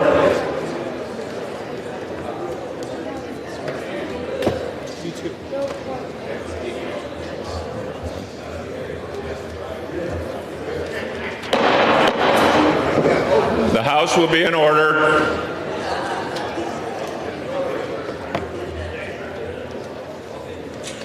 Without objection, the gentleman is recognized for 1 minute. Thank you, Mr. Speaker. Mr. Speaker, I rise today to congratulate the Kiwanis Club of Lock Haven, Pennsylvania on its 100th anniversary. Since the club's founding on January 26, 1926, the members of the Kiwanis Club have been a crucial part of the community in Lock Haven. The club has 43 members, and it works to help children by improving literacy rates, health, and educational outcomes. Lock Haven Kiwanis sponsor 2 key clubs, one at Central Mountain High School and the other at Jersey Shore High School. It awards annual scholarships to key club members at both schools. The club recently started a Bringing Up Grades, or BUG program, at the Robb Elementary School in Lock Haven, and also partners with Sleep in Heavenly Peace to build and deliver beds to children and youth who do not have beds. Mr. Speaker, I want to thank the Lock Haven Kiwanis Club for 100 years of dedicated service to the Lock Haven community and wish them the best as they work towards many more. Thank you, Mr. Speaker, and I yield back the balance of my time. The gentleman yields back. For what purpose does the gentlelady from California seek recognition? Speaker, I ask unanimous consent to address the House for 1 minute and to revise and extend my remarks. Without objection, the gentlelady is recognized for 1 minute. Thank you, Mr. Speaker. Mr. Speaker, it's hard to think of anyone more remarkable and excellent in every field and endeavor than those pursued by Rob and Michelle Reiner. Rob was creative, funny, and beloved, and Michelle, successful in her own right, was an indispensable partner, intellectual resource, and loving wife. Personally, Rob and Michelle were first and foremost very loving parents. Rob cared deeply about people and demonstrated in the community beyond family, whether by supporting the First 5 initiative. First 5 initiative, he took money from the tobacco tax and applied it to the first 5 years of a child's birth. Children born in California, my own grandchild, has a packet that they take home and teaches them how to care for an infant child. and also for fighting against the discriminatory Proposition 8. Civically, he was a champion for the First Amendment and the creative rights of artists, and professionally, he was an iconic figure in film who made us laugh, cry, and think with the movies he created. Paul and I and our Tabby family mourn the loss of our dear friends and pray for his loved ones. His children, Jake and Romy, put out a statement thanking everyone for their good wishes, but asking for privacy. We respect that. And with that, Mr. Speaker, I want to have you apply a fuller statement for the record of the great life achievements, beautiful, beautiful love of community of Rob and Michelle Reiner. I just want to say three things. Do you recognize this? I can't even do it. Without objections, admitted for the record, the gentlelady's time has expired. But it's in the record. It's the things that have been said in his movies. I'll have what she's having. You can't handle the truth as you wish, and go to 11. You know what that is? But that, Mr. Speaker. Thank you, Mr. Speaker. Gentlelady yields back. For what purpose does the gentleman from the great state of Tennessee seek recognition? The gentleman from the greatest state of Tennessee seeks unanimous consent to address the House for 1 minute and revise and extend my remarks, Mr. Speaker. Without objection, the gentleman is recognized for 1 minute and only 1 minute. Thank you, Mr. Speaker. Hey, y'all hold it down back there. I don't come to your place of business. Be rude to y'all. I didn't go back behind the Capitol and they were crushing aluminum cans earlier. And I said, hey, y'all, I didn't get in their way. Mr. Speaker, I rise to honor my dear friend Johnny Wayne Ferris, who was recently nominated as candidate for Time Magazine Dealer of the Year. He is also being recognized nationally by Time for his community service and industry accomplishments. Johnny Wayne Ferris is the president of Ferris Motor Company and founded by his grandfather in 1929. Ferris grew up in the industry and joined the company full-time in 1972, when I was in the second grade, Mr. Speaker. After graduating from Tennessee Tech University, Ferris Motor Company mission is to be the dealer of the people, and he truly has accomplished that in his time with the company across Tennessee. Ferris has an honorable record of humanitarian aid and philanthropy as well. He has shipped over 140 containers of humanitarian assistance over the last 12 years to support East Tennessee families and refugees at home and abroad. Johnny Wayne Ferris is not only a great businessman, he is in my fraternity Sigma Chi, he's also even a better member of this community, helping anyone and everyone he can. I want to congratulate my dear friend Johnny Wayne Ferris and thank him for all that he's done for East Tennessee and me and my family. Thank you, Johnny Wayne. Thank you, Mr. Speaker. For what purpose does the gentlewoman from Pennsylvania seek recognition? Madam Speaker, I ask unanimous consent to address the House for 1 minute and to revise and extend my remarks. Without objection, the gentlewoman is recognized for 1 minute. Thank you, Madam Speaker. This month, my community, Montgomery County, Pennsylvania, lost a giant, Jean E. Corrigan. Whenever I hear the term grassroots or boots on the ground, I think of Jean. She believed wholeheartedly and full-throatedly in democratic values and devoted her life to them. It didn't matter if it was for school board or the American president. Jean gave herself entirely to candidates she believed in.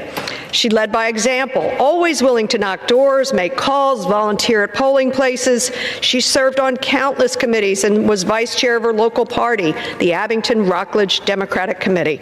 Her front porch was an election season hub of lawn signs, literature, lists, listening sessions on the latest intel. And all the while, Jean was a devoted wife and mother. Her husband, Pete, and children, Joe, Dave, and Pauline, and her beautiful granddaughters were lucky to have them in her corner. I was lucky to have Jean in my corner, too. And we were all lucky that the Corrigans shared Jean and her many talents with us. May God bless Jean Corrigan. She taught us well. I yield back. For what purpose does the gentleman from North Carolina seek recognition? Without objection, the gentleman is recognized for 1 minute. Thank you, Mr. Speaker. Today marks a monumental day for the Lumbee tribe of North Carolina, the effects of which will transcend generations. The Lumbee have fought tirelessly for decades to achieve full recognition by the U.S. Congress. Today, That day has arrived. The Lumbee Fairness Act, which I offered as an amendment to the National Defense Authorization Act, will soon head to the President's desk as part of the annual defense bill for his signature, providing full federal recognition. This is a historic milestone, decades in the making, and a moment of celebration for a community that has never wavered in its resolve. This amazing achievement would not have been possible without the steadfast leadership of Chairman John Lowry and generations of Lumbee. Their voice has been heard, and their commitment and perseverance has brought us to this historic moment. I also want to commend and thank President Trump for his tremendous support, our current Senators Tom Tillis and Ted Budd, as well as former Senators Elizabeth Dole and Richard Burr, in addition to my many colleagues here in the House who continually supported this effort. So, Madam Speaker, I thank them all. For the Lumbee are great and honorable people who deserve federal recognition with all the rights and benefits that come with it. I yield back. For what purpose does the gentleman from New Jersey seek recognition? Madam Speaker, I wish to address the House. Without objection, the gentleman is recognized for 1 minute. Madam Speaker, I rise today to honor my dear friend Donald Payne Jr. on what would have been his 67th birthday. There were a few differences between Donald Payne and myself. We often got confused. His birthday was on the 17th, mine was on December 13th. He came from North Jersey, I come from South Jersey. I served the 1st District, he served the 10th District. But what mattered most is what we had in common. We both fought for families in the state of New Jersey. Don brought to New Jersey the values of what we were to be from New Jersey each and every day. He was tough. For those of you who knew him, he had dialysis in the morning and would come here in the afternoon and continue to work. For anybody who's ever been through dialysis, that was tough, and he knew it. And we owe him a great debt of gratitude for coming to work each and every day. And I will always remember him for his kindness, his compassion, his open heart. And I will be forever grateful for his friendship. From one Don to another from New Jersey, we miss you and your bow tie. For what purpose does the gentleman from Florida seek recognition? Madam Speaker, I ask unanimous consent to address this body for 1 minute and to revise and extend my remarks. Without objection, the gentleman is recognized for 1 minute. Madam Speaker, we all know the simple joy of a glass of sweet tea. Refreshing, comforting, a lift to the spirit. Tanelia Sweet Tea Anderson of Fernandina Beach, Florida, brought that same sweetness into every room she entered. This week, at the age of 86, she passed away peacefully, surrounded by friends and family. And today, I honor her life of service. Sweet Tea was a devoted wife and mother, a clown, a business owner, and a woman of deep faith. I would often see her at the hospital dressed as her alter ego, Luciana the clown, with her husband Don as Hambone, visiting sick kids, reminding us that healing begins with kindness and connection. Even up until her death, she was working with my office to protect children. Our thoughts are with her husband, Don, daughter Kim, granddaughters Brooke and Ashley, and her entire family. Madam Speaker, Sweet Tea's life was like her name, a steady sweetness that brightened every day, and her legacy will continue to inspire. You will be missed, Sweet Tea. I yield back. For what purpose does the gentleman from Missouri seek recognition? Madam Speaker, I ask unanimous consent to address the House for 1 minute and to revise and extend my remarks. Without objection, the gentleman is recognized for 1 minute. As the holidays roll around, I want to say this to folks across the St. Louis region. This season isn't just about what's under the tree, it's about who we show up for. There's a lot happening in the world right now. Some of it's heavy, but at home I see a community that still believes in looking out for one another, especially our children. And not every child has the stability they deserve through no fault of their own. When families can't carry that load alone, the rest of us have to help. That's what organizations like the Foster and Adoptive Care Coalition do every day. And it's what Annie Malone has done for generations, helping young people aging out of the system find their footing. So as we celebrate with the people we love, I hope we also think about how we can help others. That's how we make this season matter. Happy holidays, St. Louis. I yield back. For what purpose does the gentleman from Wisconsin seek recognition? Madam Speaker, I ask unanimous consent to address the House for 1 minute and revise and extend my remarks. Without objection, the gentleman is recognized for 1 minute. Madam Speaker, I rise today to honor the life of Ernest Stevens, Jr., a proud citizen of the Oneida Nation of Wisconsin, who sadly passed away recently. For more than 2 decades, Ernie Stevens served as chairman of the Indian Gaming Association, where he was elected to 13 consecutive terms. Under his leadership, tribal government gaming grew into the largest segment of the U.S. gaming industry, generating more than $43 billion annually and supporting health care, housing, education, and jobs in Native communities. He also served his own nation as a member of the Oneida Business Committee and was a steadfast advocate for tribal sovereignty, always reminding us that tribal gaming was about building nations, not just business.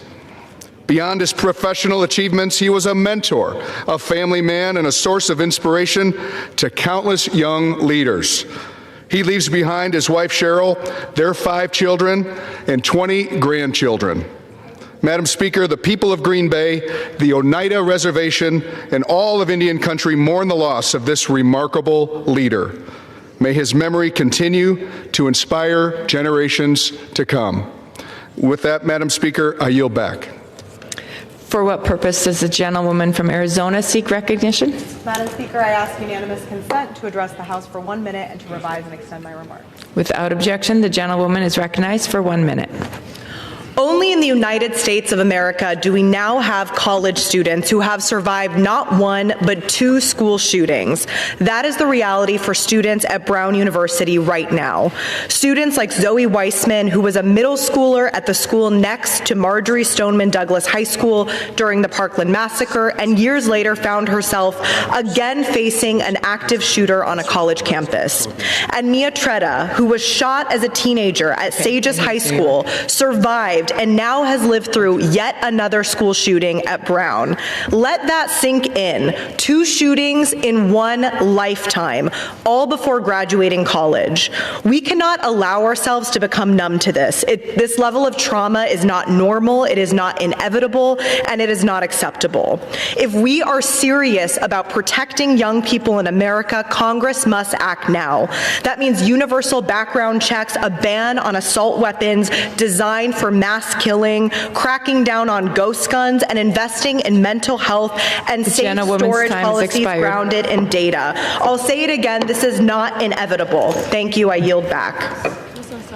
For what purpose does the gentleman from Georgia seek recognition? Ask unanimous consent to address the House for 1 minute to revise and extend my remarks. Without objection, the gentleman is recognized for 1 minute.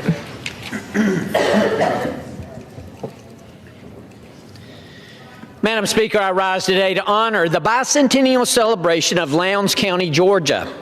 200 years ago, the Georgia State Legislature established Lowndes County, named after a prominent lawyer and congressman from South Carolina.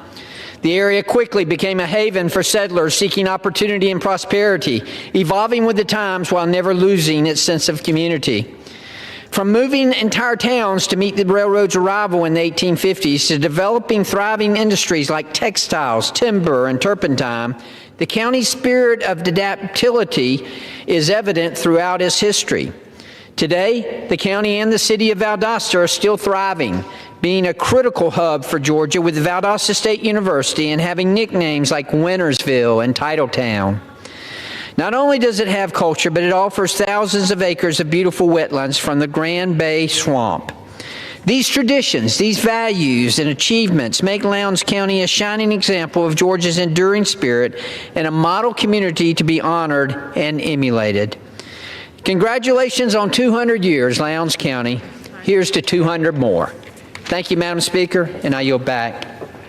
For what purpose does the gentleman from New York seek recognition? Madam Speaker, I ask unanimous consent to address the House for 1 minute, to revise and extend my remarks.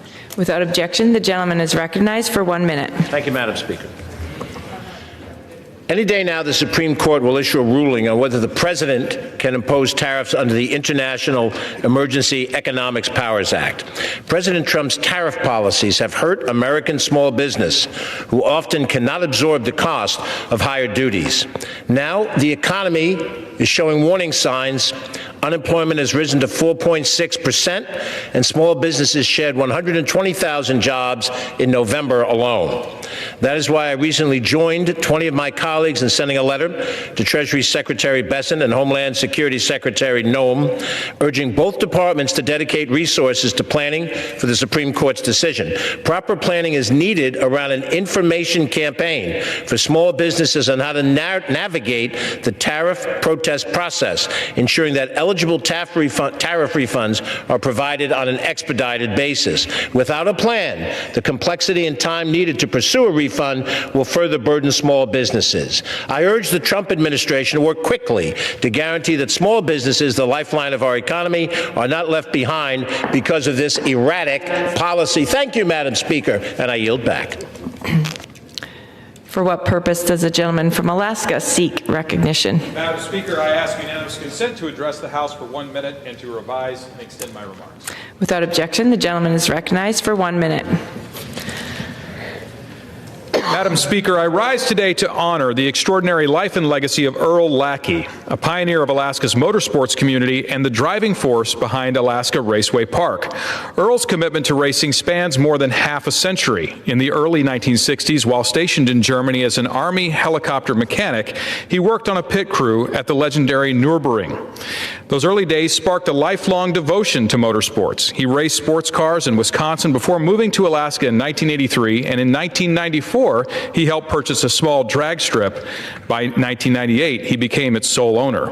With his family, Earl built, literally by hand, the foundation of what would become the northernmost NASCAR-sanctioned track in the world. Anyone who's ridden an Earl's pace car knows the magic that he helped create in Alaska. Earl shaped a track that NASCAR calls a model for community racing. The raceway is a family endeavor. Karen, his wife at the ticket booth, his son Jim on the grounds, and his daughter Michelle managing operations. Together they built a gathering place where generations of racers, families, and visitors find excitement and camaraderie. Madam Speaker, we honor Earl's legacy for his vision, his perseverance, and the community he forged at Alaska Raceway Park. His legacy in the view of Alaska's Pioneer Peak will endure for generations to come. And with that, I yield back. For what purpose does the gentleman from Illinois seek recognition? Madam Speaker, I ask unanimous consent to address the House for 1 minute, revise and extend my remarks. Without objection, the gentleman is recognized for 1 minute. Madam Speaker, I rise to express condolences to Illinois Lieutenant Governor Juliana Stratton and her family on the passing of her father, Dr. Henry Wiggins, a renowned physician, military veteran, and health activist. I also express and convey condolences to the family of my good friend, Reverend Charles Bowers, who recently passed away last week at the age of 95. And on a happier note, I extend congratulations to my dear cousin and high school classmate, Cora Henderson, and her husband, Floyd, on the occasion of their 65th wedding anniversary. 65 years is a long time, and I yield back. For what purpose does the gentleman from Florida seek recognition? Madam Speaker, I ask unanimous consent to address the House for 1 minute and to revise and extend my remarks. Without objection, the gentleman is recognized for 1 minute. Madam Speaker, I rise today to celebrate the 100th birthday of Mr. Carlos Manuel Halley, an extraordinary member of our South Florida community who embodies perseverance, family, and the pursuit of freedom. Born on November 4th, 1925 in Santiago de Cuba, Mr. Halley married Marcilia Mancebo de Halley and built a beautiful family. Following the Cuban Revolution, as a man of deep conviction who believed in liberty and democracy, Mr. Halley made the difficult decision to leave his homeland. Mr. and Mrs. Halley and their 5 children settled in Miami, determined to rebuild. Through his faith and perseverance, all of his children became professionals, and his legacy now extends to 56 family members.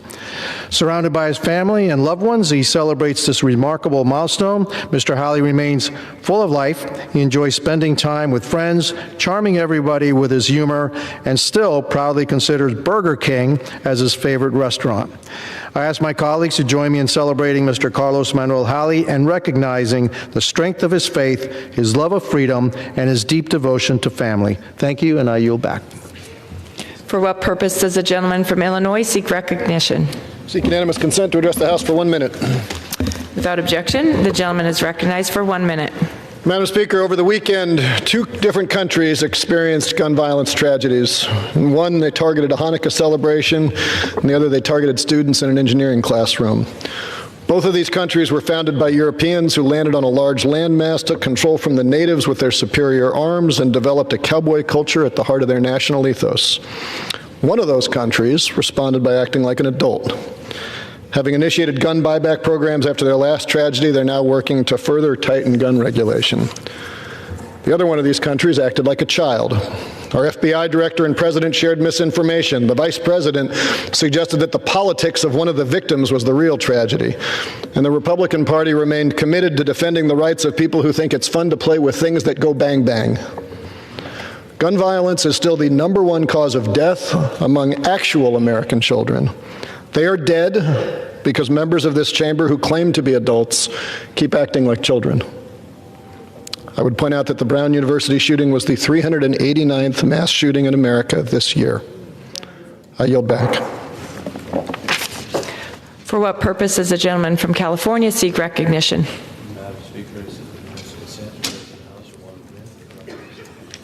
Without objection, the gentleman is recognized for 1 minute. Thank you, Madam Speaker. In my district, the wolf problem is not just some abstract issue. They're on the ground, they're creating real problems for a lot of people and a lot of wildlife. This past weekend in my district, gray wolves were seen dangerously close to the Little Shasta Elementary School right here in Siskiyou County. As a precaution, law enforcement was contacted, a local emergency was declared, and students were kept indoors for the entire school day, including recess and PE. That's an elementary school changed its daily operations because of predators in the area. This is exactly what I've been warning about. Federal policy has made wolves untouchable, even when they show up near homes, schools, and working lands. Local officials are left trying to manage this threat, the consequences while Washington bureaucracy tells them to wait. We have a bill, H.R. 845, the Pet and Livestock Protection Act, which is a giant step towards fixing this. It gives states and locals more authority to deal with the problem wolves before someone gets hurt. Ignoring this doesn't make it go away, it just makes it worse. Devouring wildlife and livestock with no compensation is not something just to be ignored. What, are we going to do kids next? I yield back. For what purpose does a gentlewoman from Ohio seek recognition? I ask unanimous consent to address the House for 1 minute to revise and extend my remarks. Without objection, the gentlewoman is recognized for 1 minute. Madam Speaker, it has been only 7 months since billionaire Elon Musk fled town and barely 1 month since his heartless Doge machine collapsed, yet the damage keeps spreading. Now the target is the U.S. Maritime Administration, MARAD, at the Department of Transportation. MARAD strengthens our maritime industry. It protects our economic and national security in our Great Lakes, our nation's third and longest coast. We rely on a strong, capable American shipping fleet. Our economy depends on it. MARAD supports 13 public and 50 commercial ports across the Great Lakes and the Great Lakes St. Lawrence Seaway. In my district in northwestern Ohio, the Port of Toledo and Sandusky Harbor connect us to global markets for energy, metals, farm commodities, and more. In 2024, South Bass Island and the Put-in-Bay Authority received $10,300,000 from MERID to improve infrastructure, and they needed it. Our ports generate real dollars for families and jobs, nearly $900 million in annual economic activity and 8,000 jobs by the latest count. Apparently, this does not matter to the president and his administration. Unemployment has been rising. Let's be honest, DRP does not mean Deferred Resignation Program. It means destroy, ruin, and punish. Madam Speaker, stop this madness. Protect MERID, protect our ports, protect our workers, protect and grow jobs in America. I yield back. For what purpose does the gentleman from Wisconsin seek recognition? I'd like to ask unanimous consent to speak for a minute and revise and extend my remarks. Without objection, the gentleman is recognized for 1 minute. Thank you. I'd like to interject a little bit of common sense in the deportation debate we've had going on here. No one knows exactly how many people are in this country illegally. I think it's safe to say under President Biden that number went up by about 8 million, which means almost certainly it's over 15 million. There are some muddled up people here who claim that all we should do is remove the illegal immigrants if they are breaking the law. That obviously makes no sense. I applaud President Trump and Kristi Noem for trying to remove all people who are here illegally. Otherwise, we have no immigration law in the first place, right? If you come here illegally and all you have to do is avoid committing a serious crime, we have no country, and we will, in our next president, wind up getting another 8 to 10 million people crossing here, together with the increased welfare cost, housing cost, and government services it applies, and together with the change in culture in the United States away from the culture that we've had that's allowed America to go so long. Thank you, Donald Trump and Kristi Noem. For what purpose does the gentlewoman from New Mexico seek recognition? Thank you, Madam Speaker. Our diversity is what makes this country beautiful, and I ask for unanimous consent to address the House for 1 minute. To address the House? Yes, Madam Speaker, I am asking for unanimous consent to address the House for 1 minute and to revise and extend my remarks. Without objection, the gentlewoman is recognized for 1 minute. Madam Speaker, imagine being so ideologically committed to destroying an imperfect health care bill that has helped millions of Americans access care over the last 15 years that you would block a vote, just a vote, to extend the life-saving credits that help keep millions of Americans on their health care. Imagine that you would block members of your own party from bringing an amendment to extend those credits, that those members would be forced to join all 214 Democrats to force a vote on the floor. And imagine that you would kill a motion to vote on that 1 day before you plan to send everyone home for the holiday. Well, welcome to Donald Trump's America and the Republican Congress, where the leadership would rather let children, seniors, veterans, and small businesses lose their health care than even take a vote. Well, thankfully, we have filed a discharge petition that will ripen in 7 legislative days, but we know that is not enough, and so we are calling on the leadership to call a vote The now. gentlewoman's time has expired. I yield back. For what purpose does the gentleman from California seek recognition? Madam Speaker, I ask unanimous consent to address the House for 1 minute and to revise my remarks. Without objection, the gentleman is recognized for 1 minute. Madam Speaker, I rise today to recognize the extraordinary life of Colonel Vu Van Loc, a South Vietnamese Army veteran and beloved community member and leader in San Jose, for his selfless dedication to Vietnamese refugees and to cultural preservation. Born in 1933 in northern Vietnam, Loc Vu and his family fled their homeland during the fall of Saigon, ultimately finding refuge in San Jose, California, the home of the largest community of ethnic Vietnamese of any city outside of Vietnam. Soon after arriving, Lok Vu founded the Immigrant Resettlement and Cultural Center to aid fellow refugees in rebuilding their lives. And over the next 4 decades, the IRCC became a lifeline to Vietnamese, Cambodian, and Laotian families throughout our region. He also founded, funded, and passionately led the creation of the Museum of the Boat People and of the Republic of Vietnam to ensure future generations understand the tremendous sacrifice, courage, and resilience of the thousands who came to our shores after the Vietnam War. Lok Vu passed away peacefully this November at the age of 92. I feel fortunate to have known Lok Vu for 2 decades and will miss our community's friend, mentor, and leader. His legacy lives on in the hearts of the more than 20,000 neighbors he has helped to support and lift. Thank you, Madam Speaker. I yield. For what purpose does the gentleman from New Jersey seek recognition? Address the House for 1 minute, Madam Speaker. Without objection, the gentleman is recognized for 1 minute. Madam Speaker, today would have been Congressman Don Payne's Jr.'s 67th birthday, and Don was more than a colleague to me. He was family. He called me Uncle Frank, and that meant a lot to me. In the House, our names often appeared right next to each other on the voting board, Pallone, P-A-L, and Payne, P-A-Y.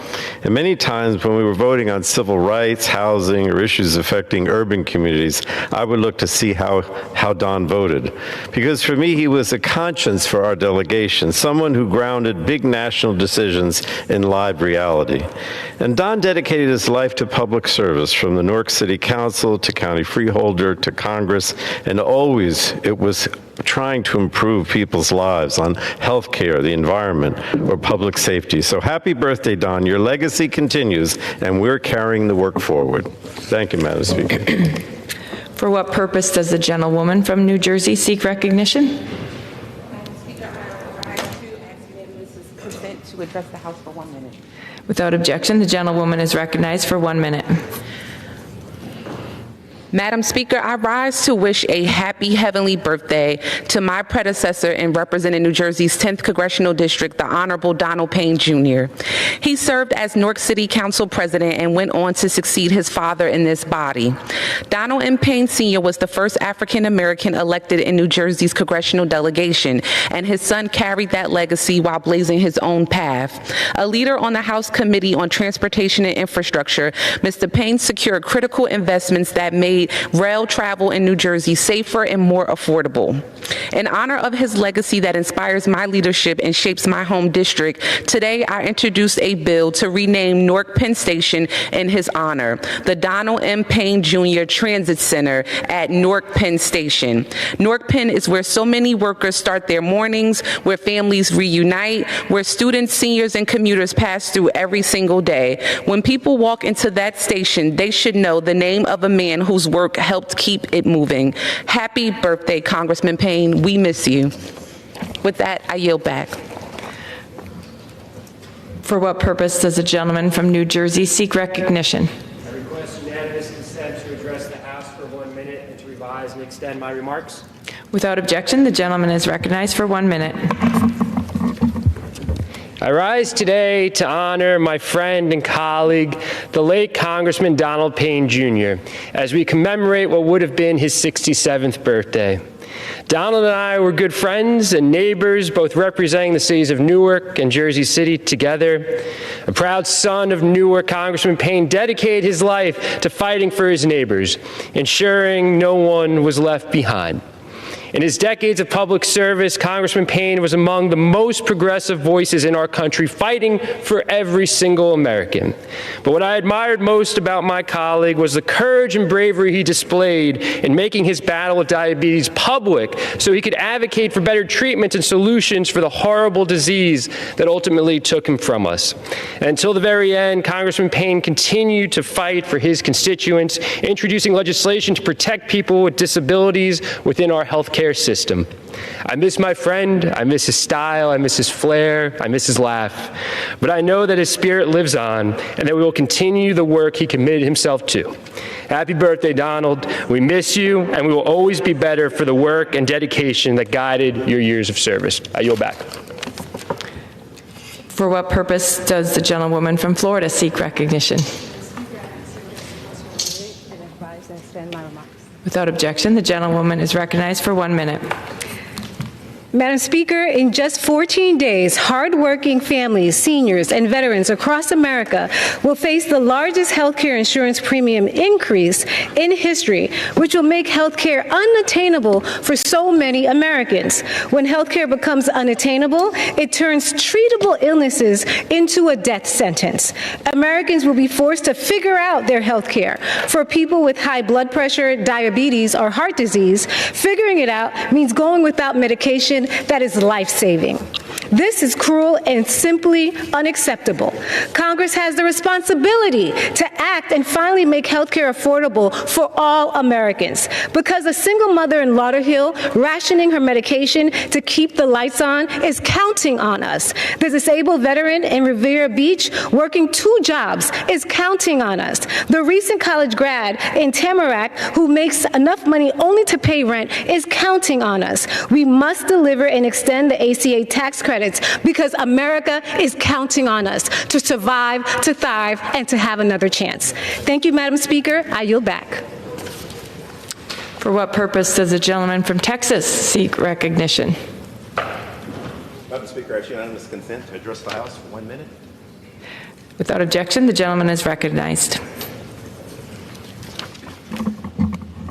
Madam Speaker, thank you very much.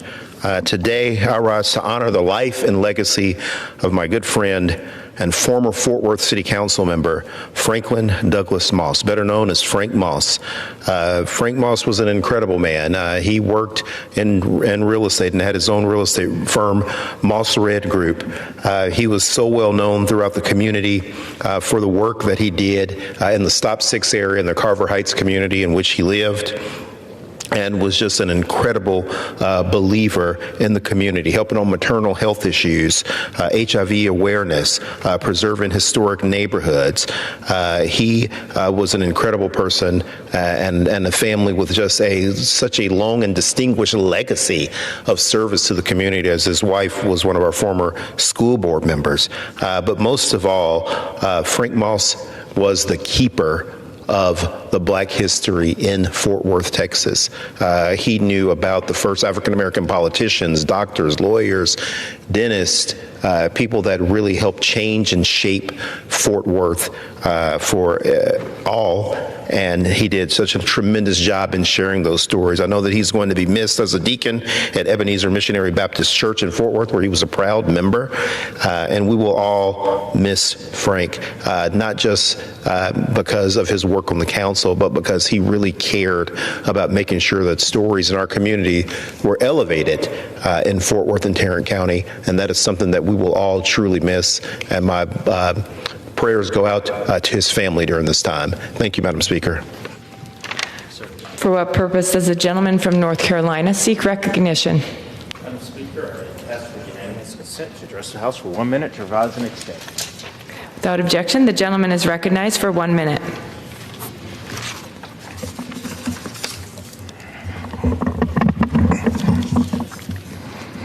Madam Speaker, I rise to recognize and honor Thurston Quinn, who turned 100 years old.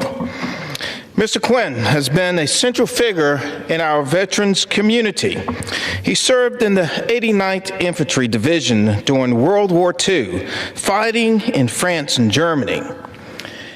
He had a distinguished service career, receiving 2 Bronze Stars, a combat infantry badge, and an occupation badge. When the war ended, he returned home, and he continued to serve his community. Mr. Quinn's legacy is preserved at the Disabled American Veterans Office in Goldsboro, where the cafeteria bears his name. What a true American hero. And it was a pleasure to join his family, friends at his church to wish him a 100th birthday. I yield back. For what purpose does the gentleman from New Jersey seek recognition? Speaker, I ask unanimous consent to address the House floor for 1 minute. Without objection, the gentleman is recognized for 1 minute. Madam Speaker, Last April, Jersey and our nation lost a dedicated father, husband, public servant, and just a real giant. I miss Don Payne, like we all do. He's a member of Congress for nearly 14 years. Son of Newark, was an incredible champion for hard-working Jersey families. He fought for health care issues and fought to upgrade our transportation, rail, and infrastructure. But beyond that, he just was there for all of us. When I was first elected, Don showed me the ropes and shared his wisdom and gave me a good Jersey ribbon whenever he could. His great sense of humor and meaningful experience made it a true privilege to serve in the House with him. And then those suits. He was the man. A true family man. Don always beamed about his loved ones, and I'll miss him greatly, like we all do. As we mark today what would have been his 67th birthday, we remember the impact Don made on so many, not just in this great chamber, but across the Garden State and across our country. May his memory be a blessing. We miss you, Don.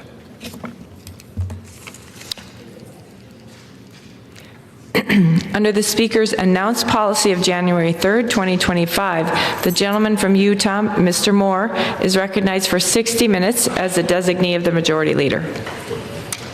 Madam Speaker, thank you. I ask unanimous consent that all members may have 5 legislative days in which to revise and extend their remarks and include extraneous material on the topic of this special order. Without objection.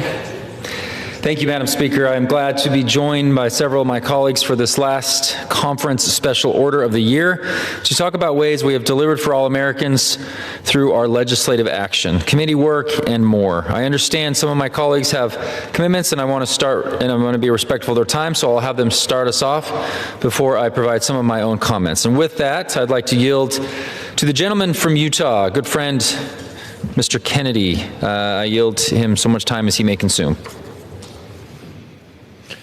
Mr. Speaker, I thank my colleague from Utah for yielding and leading this important discussion on how Republicans are focusing on making health care more affordable for hardworking American families. We have taken action and are committed to doing more to fix the broken system of Obamacare that empowered big insurance at the expense of our taxpayers. As a family practice doctor for over 25 years, I hear directly from my patients about the skyrocketing cost of insurance and prescription drugs. Democrats promised Americans lower costs, more choices, and better care. More than a decade later, too many families are asking a simple question: what happened? Former President Obama, in pushing the ACA, promised that the bill would lower health care premiums by up to $2,500 per family per year. But since Obamacare went into effect, premiums have nearly tripled, and deductibles have more than doubled.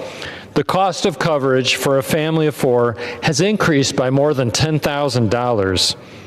Back in July of this year, this Republican Congress passed the Working Families Tax Code Act.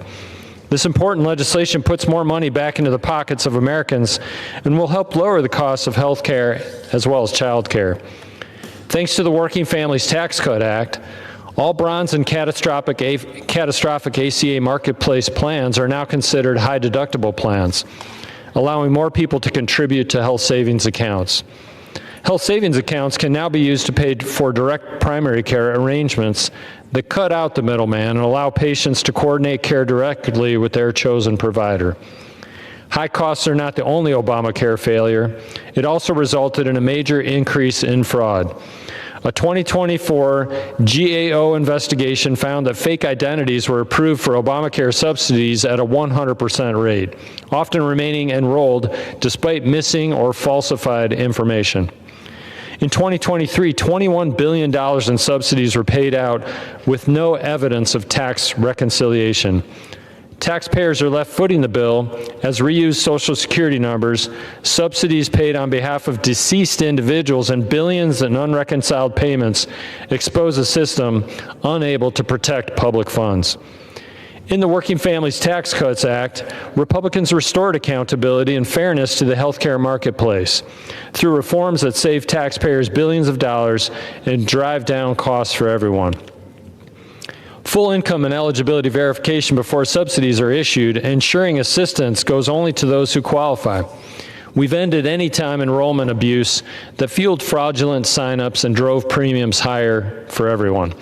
We closed loopholes that allowed illegal immigrants and other ineligible groups to access taxpayer-funded health benefits. Many Americans have insurance on paper but still cannot afford to use it. I am committed, along with my Republican colleagues, to addressing the root cause of rising costs to provide real relief for taxpayers and families. I appreciate my congressional colleague from Utah for allowing me to have this time. With that, I yield back. Thank you to the gentleman from Utah and physician and attorney and everybody and everything that he does to understand all these issues. It's so important to call out the reality of it.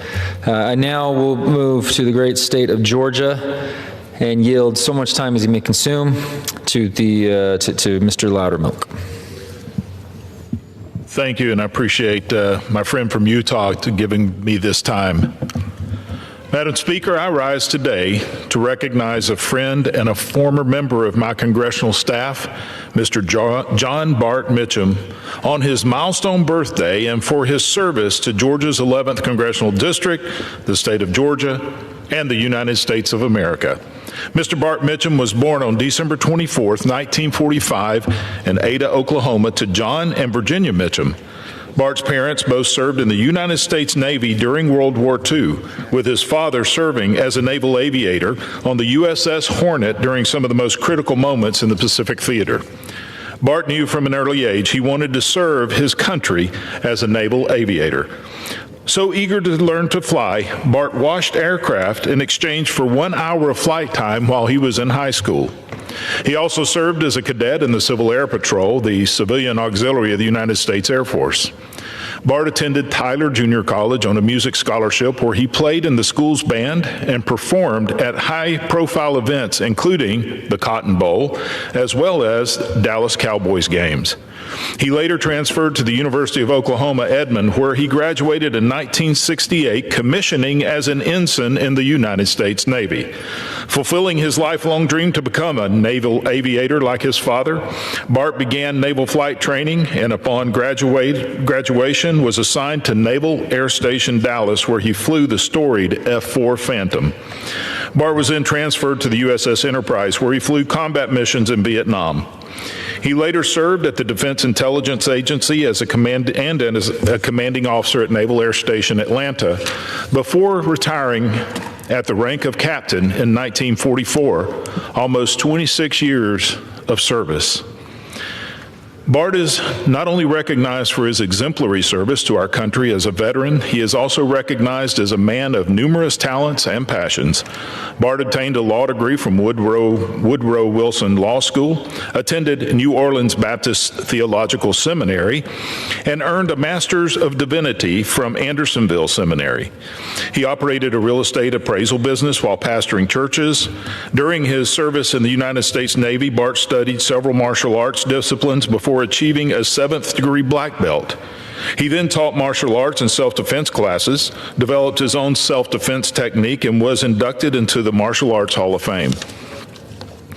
Wanting to use his expertise, training, and talents to continue to serve others, Bart became a licensed private investigator and an executive protection agent.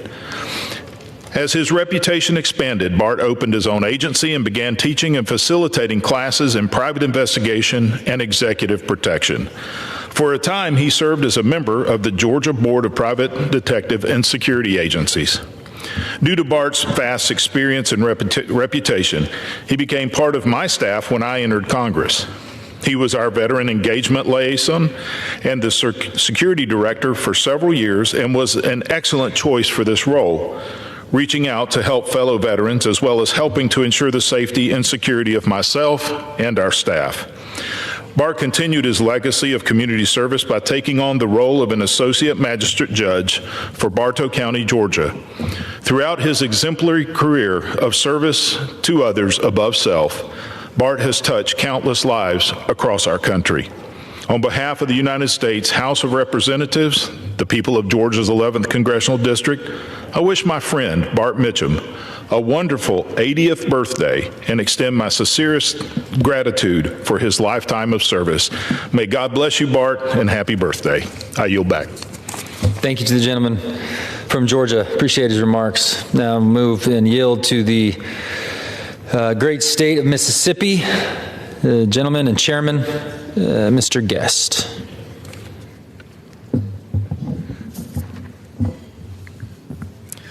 The Christmas story, as recorded in Luke chapter 2. And it came to pass in those days that there went out a decree from Caesar Augustus that all the world should be taxed. And all went to be taxed, every one into his own city. And Joseph also went up from Galilee, out of the city of Nazareth, into Judea, unto the city of David, which is called Bethlehem, because he was of the house and lineage of David, to be taxed with Mary, his espoused wife, being great with child. And so it was that while they were there, the days were accomplished that she should be delivered. And she brought forth her firstborn son, and wrapped him in swaddling clothes, and laid him in a manger, because there was no room for them in the inn. And there were in the same country shepherds abiding in the field, keeping watch over their flock by night. And lo, the angel of the Lord came upon them, and the glory of the Lord shone round about them, and they were so afraid. And the angel said unto them, Fear not, for I bring you good tidings of great joy, which shall be to all people. For unto you is born this day in the city of David a Savior, which is Christ the King. And this shall be a sign unto you. Ye shall find the babe wrapped in swaddling clothes, lying in a manger. And suddenly there was with the angel a multitude of heavenly hosts, praising God and say, Glory to God in the highest, and on earth peace, goodwill to men. Thank you, and I yield back. Yes, thanks. Thank you to the chairman, gentleman from Mississippi. I now yield 5 minutes to the gentleman from Wisconsin, Mr. Grothman. Thank you. I'd like to one more time point out what should be the most important issue facing this body in 2026. I have talked before about the huge marriage penalties that we build into our income transfer programs, also known as welfare programs. When you add up the penalties that you have to endure if, say, a single mom marries a husband with an income, and we look at the food stamps, we look at the low-income housing, we looked at the earned income tax credit, we look at the TANF check, we look at the Pell Grants, you can easily wind up in a situation in which you are penalized $25,000 a year if you get married. This is the primary reason why in the 1950s, we only had about 4% of the newborn children in this country born without a mother and a father at home, and now we're over 40%. It is not difficult if people in this body would meet with some average people rather than the lobbyists or the big campaign contributors. It is very easy to find young people today who are not getting married, specifically because they find that the federal government has almost a policy of punishing people who get married.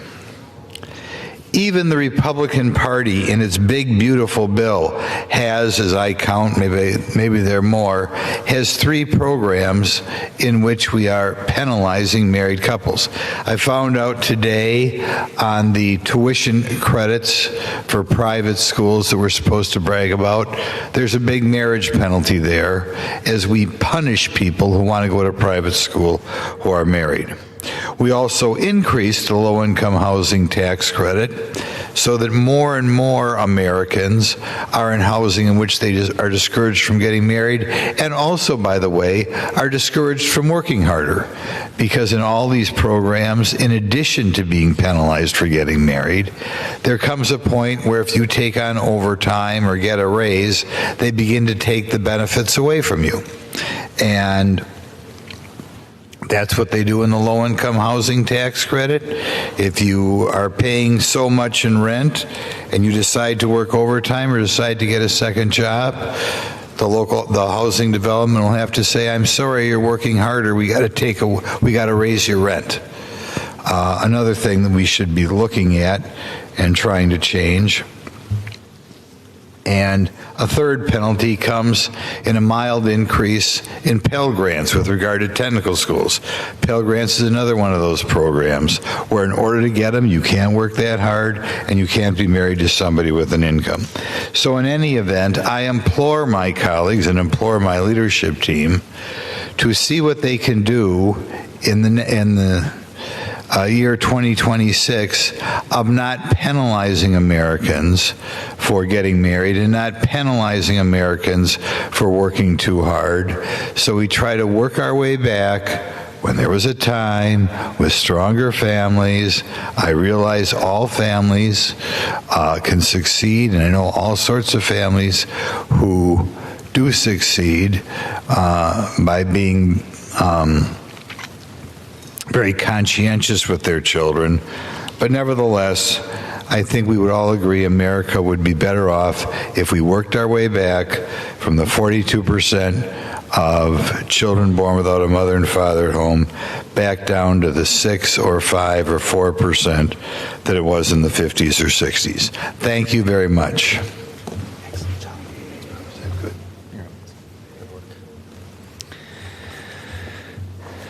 Thank you to the gentleman from Wisconsin and his issue that he brings up.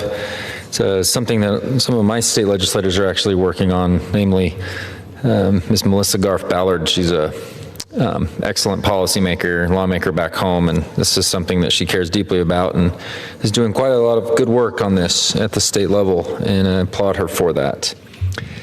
Thank you, Madam Speaker, and to all my colleagues for your comments this evening. It's very much appreciated, and as we move into the next couple of weeks where we'll get to celebrate the holidays, it's excellent to look back and think about the amazing work that's taken place over the last year. But as it's dominating the headlines and recognizing there is a lot to talk about with healthcare, particularly this week, I want to touch on a few aspects. To be abundantly clear, Republicans are currently dealing with the aftermath of what has been a decade or so failure that the Democrats put in place, that an unaffordable and fraudulent healthcare system. For years, Democrats promised Obamacare would lower costs. In reality, premiums have increased nearly 80% since the so-called Affordable Care Act was enacted. The average premium for family coverage is nearly $27,000 per year.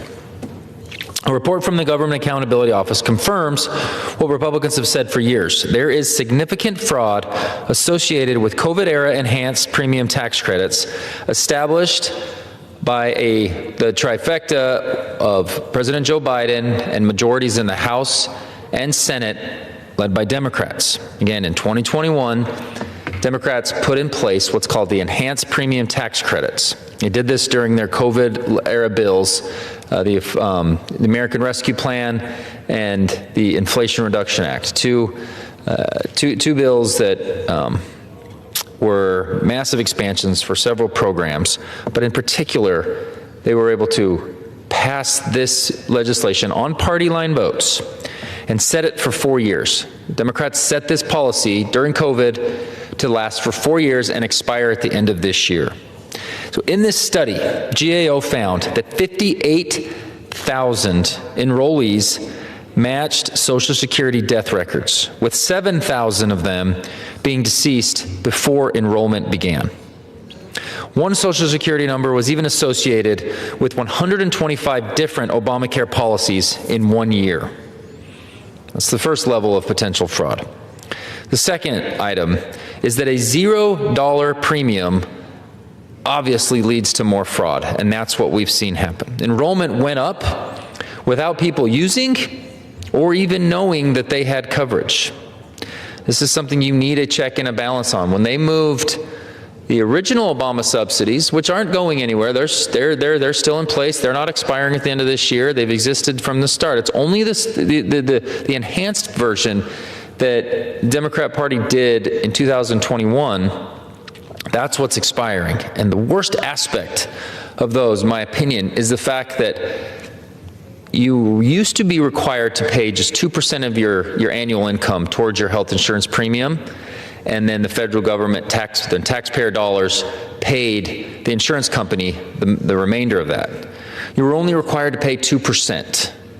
Right, that moved to 0% in 2021, and since 2021, you had a massive expansion of people being on these premiums and these and this insurance coverage, but never using it year over year. But the insurance company continued to get taxpayer-funded subsidies directly to them to cover nothing because they never used it. The percentage of people that weren't using their health insurance went up significantly. And it wasn't like people weren't getting hurt or sick at a similar rate. What was happening was they didn't know they were on the system. They were getting signed up, as part of the GAO study will explain. And then the last final piece that I'm going to highlight here is the income caps. So people that could be making 400% above the federal poverty level, the insurance companies that they were getting signed up for were still receiving these subsidies. Right, so originally the talk about Obamacare was just for folks that are very low income and that were uninsured and didn't have the ability to make any payments towards covering their own insurance. So what Obamacare does, it says, all right, if you're 100%, 150% of poverty level, all we require you to do is pay 2% of your income, and the federal taxpayers will cover the rest, send it to the insurance, cover that subsidy. In most cases, that's $300 a year that you would have to cover of your own. When that moved to $0, that's when you saw a lot of fraud happening. Because even if you're paying $5, $10, $20 a month towards your insurance, at least you know that's an actual policy and it's going somewhere. When it becomes a $0, all sorts of shenanigans can happen, and that is something that we absolutely have to move away from. And with these subsidies, these enhanced version, these COVID-era subsidies expiring on the Democrats' timeline, and then that $0 aspect will go away. It'll be a few $100s a year for some folks, as opposed to $0. That alone will create an opportunity to cut away a lot of fraud. Look, Democrats created a program that Americans just can't afford. The Unaffordable Care Act works for insurance companies, but it does not work for patients, and it is, like I mentioned, filled with waste and fraud. Insurance revenues have increased from $245 billion when Obamacare was originally passed to $1.4 trillion in 2023. I love it when companies, private sector growth happens. I'm a big supporter of it. I've supported tax policy to ensure that can happen.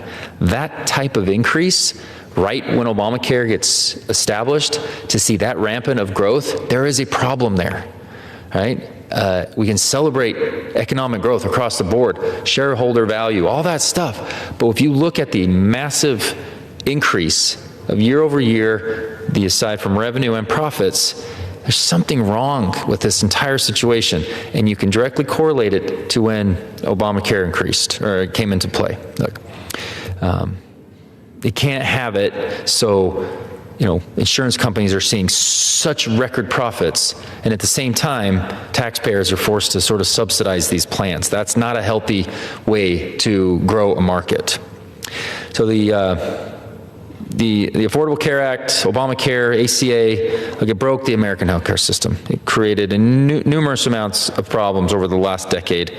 And since its inception, these premium costs have skyrocketed. Networks have shrunk, and the system has become bloated and inefficient. It's important to remember that the enhanced premium tax credit expiration at the end of the year, again, was set by Democrats. And so when they're complaining that Republicans are going to let this expire, that was their timeline. Right? And this $0 issue, and then not capping it so it's only targeted towards lower income individuals, that stuff has to go away. Right? Even in compromise, bipartisan approaches to deal with this expiration, those aspects had to go away. Those were things that were on the chopping block. And again, I think when folks understand the subsidies aren't going away entirely. If you are a low-income individual, say you're making 100% federal poverty line, and for a single person that's maybe $20,000 a year, your plans are only going to require you to pay a few $100s a year. And just by moving it so that it doesn't go to $0 creates it so there's not so much fraud in the system. And then hopefully over time we don't see this rapid increase in premiums, because that's bad for all Americans. Americans simply deserve better, and they have not been given the healthcare system with the exception of Obamacare. This is why House Republicans have proposed legislation that delivers real relief. The Lower Health Care Premiums for All Act focuses on lasting policies that provide predictability and transparency. And as the name suggests, this is focused on the entirety of the individuals on health care. Right? This isn't just targeted towards a small 7% of the total population. That's that narrow margin in Obamacare. This is touching every single person, and that's the only way to actually lower health premium costs over time. This bill lowers premiums through pharmacy transparency and cost-sharing reductions. This legislation improves options for workers by expanding access to associated health plans. It also ensures that small and mid-sized employers that they can offer more tailored, affordable care. And it codifies and strengthens choice arrangements, permitting employees to pay pay their premiums pre-tax. So all those things are targeted towards a broad group of people, and not just this tiny little subset that we're hearing a lot of complaining about right now. We're actually focused on the entirety of the world that's out there paying more and more for their health insurance. It's time to implement policies that work for all Americans and that provide predictability and affordability. I'm grateful to be a voice from Utah on the Ways and Means Health Subcommittee and during this critical moment, and I am excited to see this legislation move forward, delivering real results, savings, and peace of mind for Utahns and Americans across the country. And with that, Madam Speaker, I yield back the remainder of my time to the chair. The gentleman yields. Under the Speaker's announced policy of January 3rd, 2025, the chair recognizes the gentleman from Arizona, Mr. Schweikert, for 30 minutes.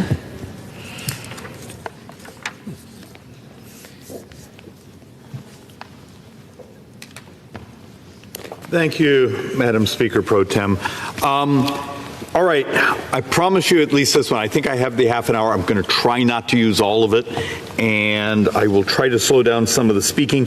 I had a couple odds and ends and then some basic optimism on one or two things. First off, let's do some cleanup.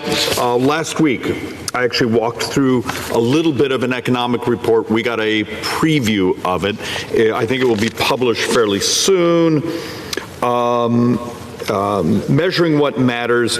And look, the title is Why Italy May Be in Better Fiscal Shape Than the U.S. And this is done by some of the super economic geeks out of Boston and Cambridge. But what terrified me, because I'm actually doing my best to read these sorts of documents, is the little sentence I have highlighted here. And I tried to point this out last week, but, and this is for super geeks. If you use a 6% discount rate, you need 104% of a child's lifetime income who's born next year and this year, just to cover the pension and healthcare benefits in our country. So you need more than they're ever going to earn in their entire life just to cover those promises. Now, if you take it down to a 2% discount rate, which is a way you sort of say, here's where inflation and these things are going to be, you still need a 22% increase on their lifetime taxes just to cover pension benefits. And this is actually based on some numbers where I think they may have too high a fertility rate. The reason I point that out is we're not having the really difficult conversation here. What happens in a country this year when my economists in the Joint Economic Committee are saying we may have zero population growth in the United States this year? The fact that we have fewer 18-year-olds today than we had 20 years ago, but almost double those who are 65 and older. So I keep coming here week after week after week and showing charts about the debt and the unfunded liabilities. And now I'm seeing some stories today saying, hey, net interest will be over $1 trillion this year. If you add in the paying back, because we've got to pay interest back to the Social Security Trust Fund and all those when we borrow the money, it could be $1,250 billion of interest. So what you should understand there is, let's walk through some of the hierarchy. Social Security is number one. We're going to spend 1.6 trillion this year on Social Security. Guess what the number 2 expense in our country is now? It's interest. If you do the total interest load, interest, and then the next is Medicare. And number 4 turns out to be the Obamacare or the ACA subsidies and Medicaid is number 4. Guess what's number 5 now in our spending? It's defense. And so often, I'll talk to my liberal brothers and sisters, and they'll turn to you and say, we should cut defense, that way we can give out more money. It's now number 5. So, look, it breaks my heart because we keep having these discussions, and, I've come behind this microphone for over a decade now and feel like sometimes I'm doing a, junior economics lecture. And the point is trying to say, here's the scale of the problem, but there are actually solutions.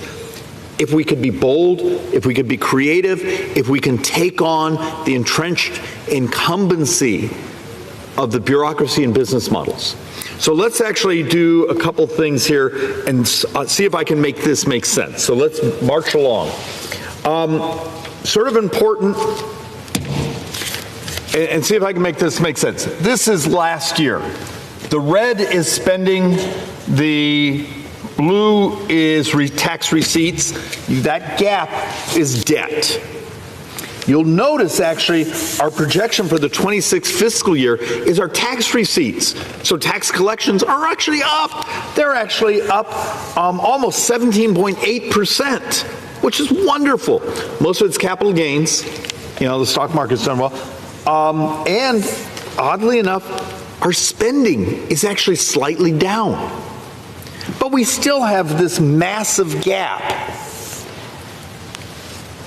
And our best guess is we're still running a $2 trillion deficit this year. And depending what the Supreme Court does in regards to the enhanced tariffs, we may pick up some other liability that we're going to have to find a way to work out with the White House. But look, this is an improvement.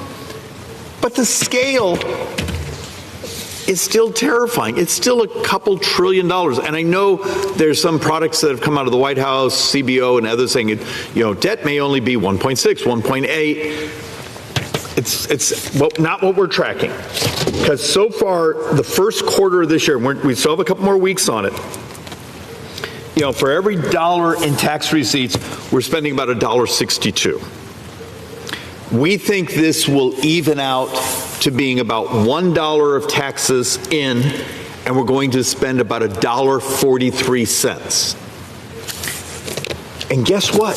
Most of that debt, that growth in that debt, is interest, because we've been refinancing a lot of our debt that was sold a few years ago when interest rates were very, very low, and healthcare costs. So, a point I want to make, and I'm going to come back to this a couple times here.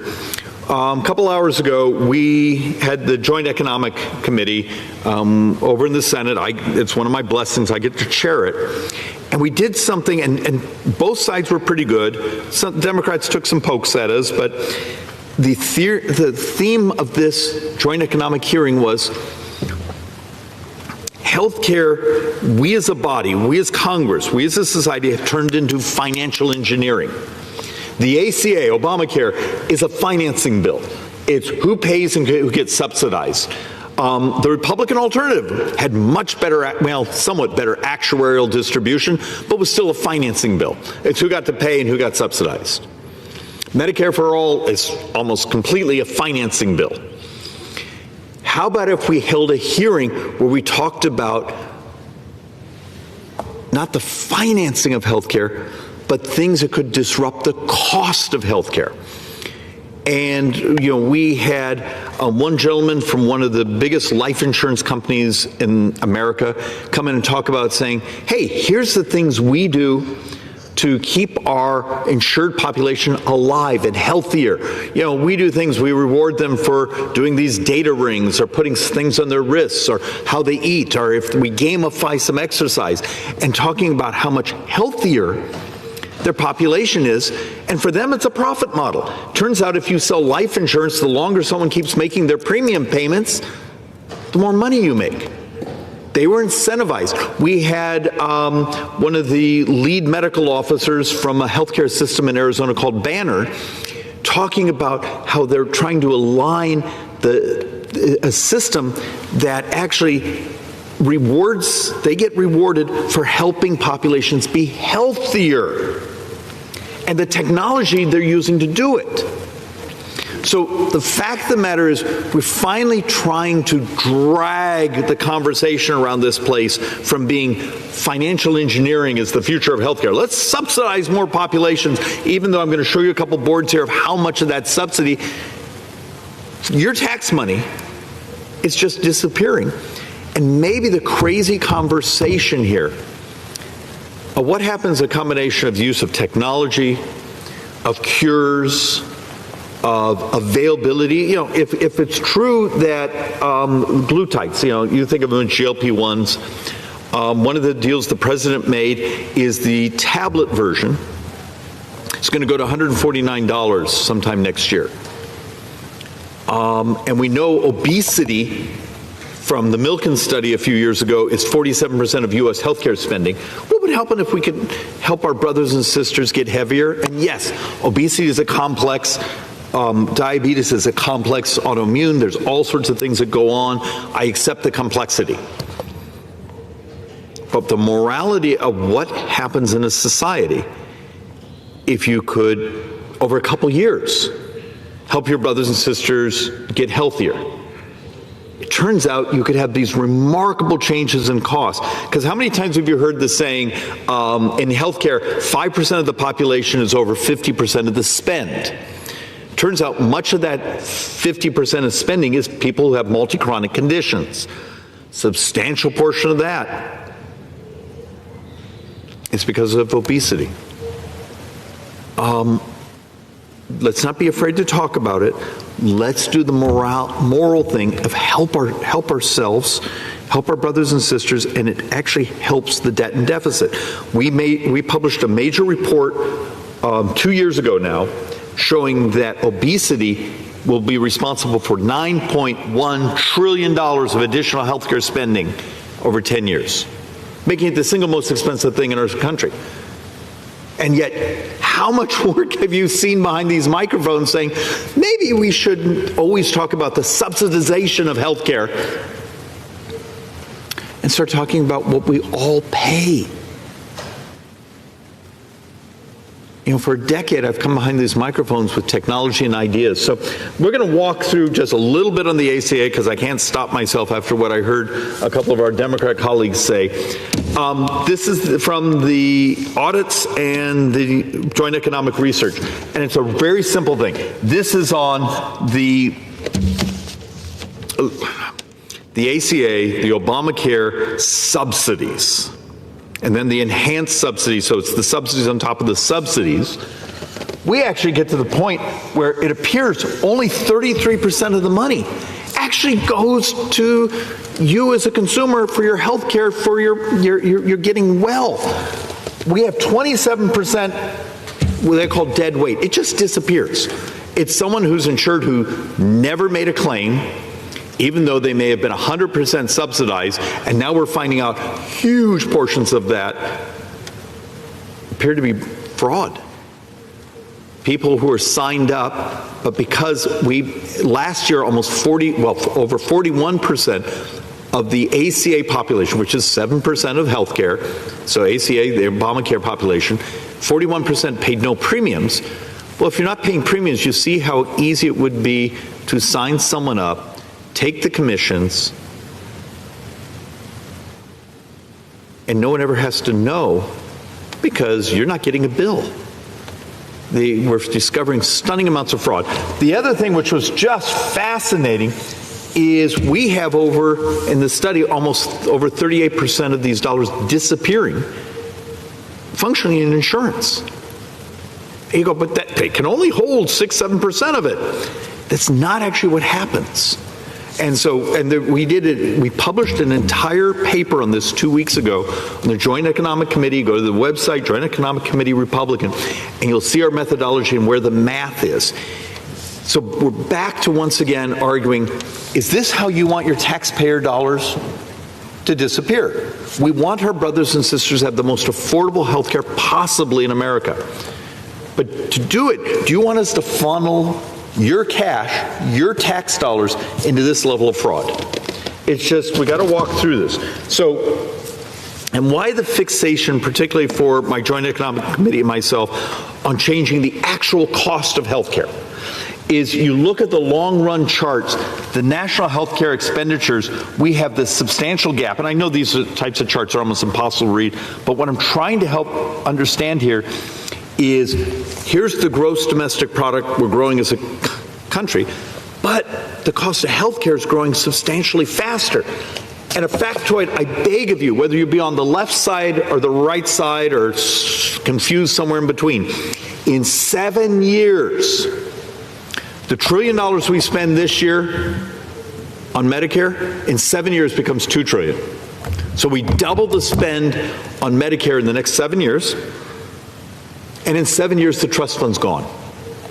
Meaning if you're a hospital or a doctor, the part of your revenues you receive on Medicare patients is from the Medicare Part A trust fund, it's gone. It's gone in 7 years. Let alone the Social Security Trust Fund's also gone in 7 years, and we doubled senior poverty, but we're not allowed to talk about that, and I'll get an angry text message this evening saying, David, you can't talk about that, as the Democrat political consultants are saying, oh, good, more attacks. The immorality of this place to not want to tell the truth about our demographics and the complete barrier we have built legally on innovation. So, I have a couple really geeky things here, but I'm going to skip them and go to something it's a little crazy. So, every week when I do these, I try to come here with something that's optimistic. So, a few years ago, I got behind this microphone and talked about a University of Houston drug that basically takes fentanyl in your system, and I'm sure I'm describing it partially wrong, but I'm doing my best, and attaches a protein to it, and therefore the drug can't pass the brain-blood barrier. It lasts for 6 months to a year. What would happen if I came to you and showed you some of the economic studies we've done in the Joint Economic Committee, reading the literature? And some of our data, we're a few years out of date, but in 2020, we were approaching $1.5 trillion for the cost of fentanyl in America in 2020. You realize that's more than the defense budget. That's almost what we're going to spend this year in Medicare, in Social Security, is the cost to society from fentanyl. So what happens if someone like me comes to you and says, hey, and anyone that's interested, look it up, because Wired Magazine last week actually did an amazingly detailed article. It's a long article, it's a long read, on the labs around the country. They featured University of Houston and a couple of the private companies that are trying to bring these things to market. They call it a fentanyl vaccine. It's technically not a vaccine. What would happen in our society if someone who's used a synthetic opioid, it's rewired their brain, and one of the ways we help them get through rehab? How about if you're the police officer who doesn't have to worry about having Narcan close by? The other challenge I will give you is go look up a couple of the articles that are about Philadelphia and some of the animal tranquilizers, and this is beyond the nazepines, and I think that's spelled with an X.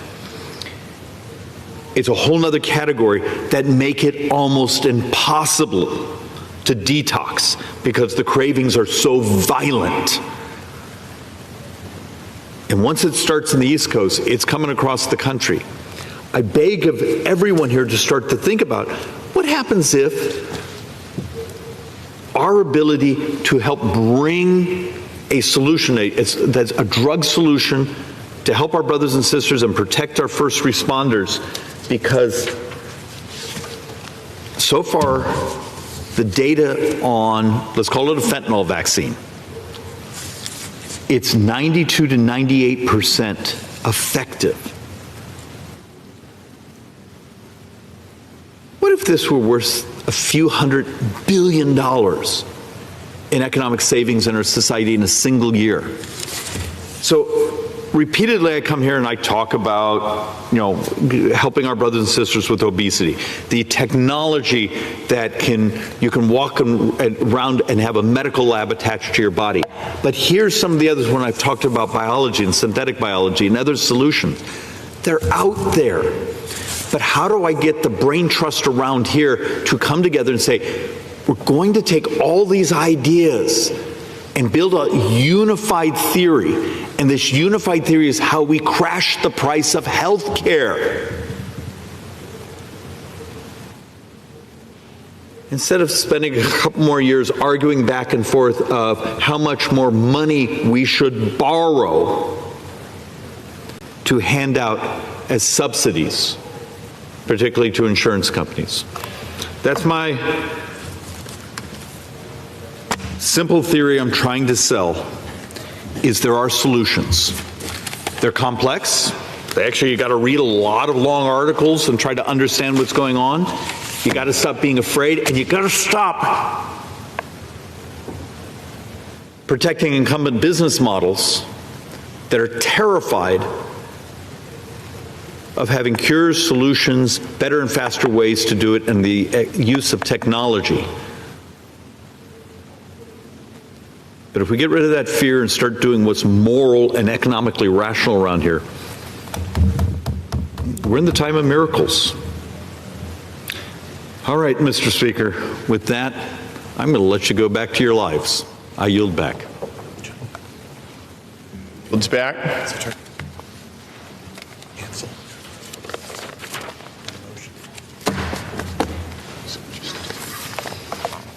Does the gentleman have a motion? Mr. Speaker, I move that the House stand adjourned. Just read this.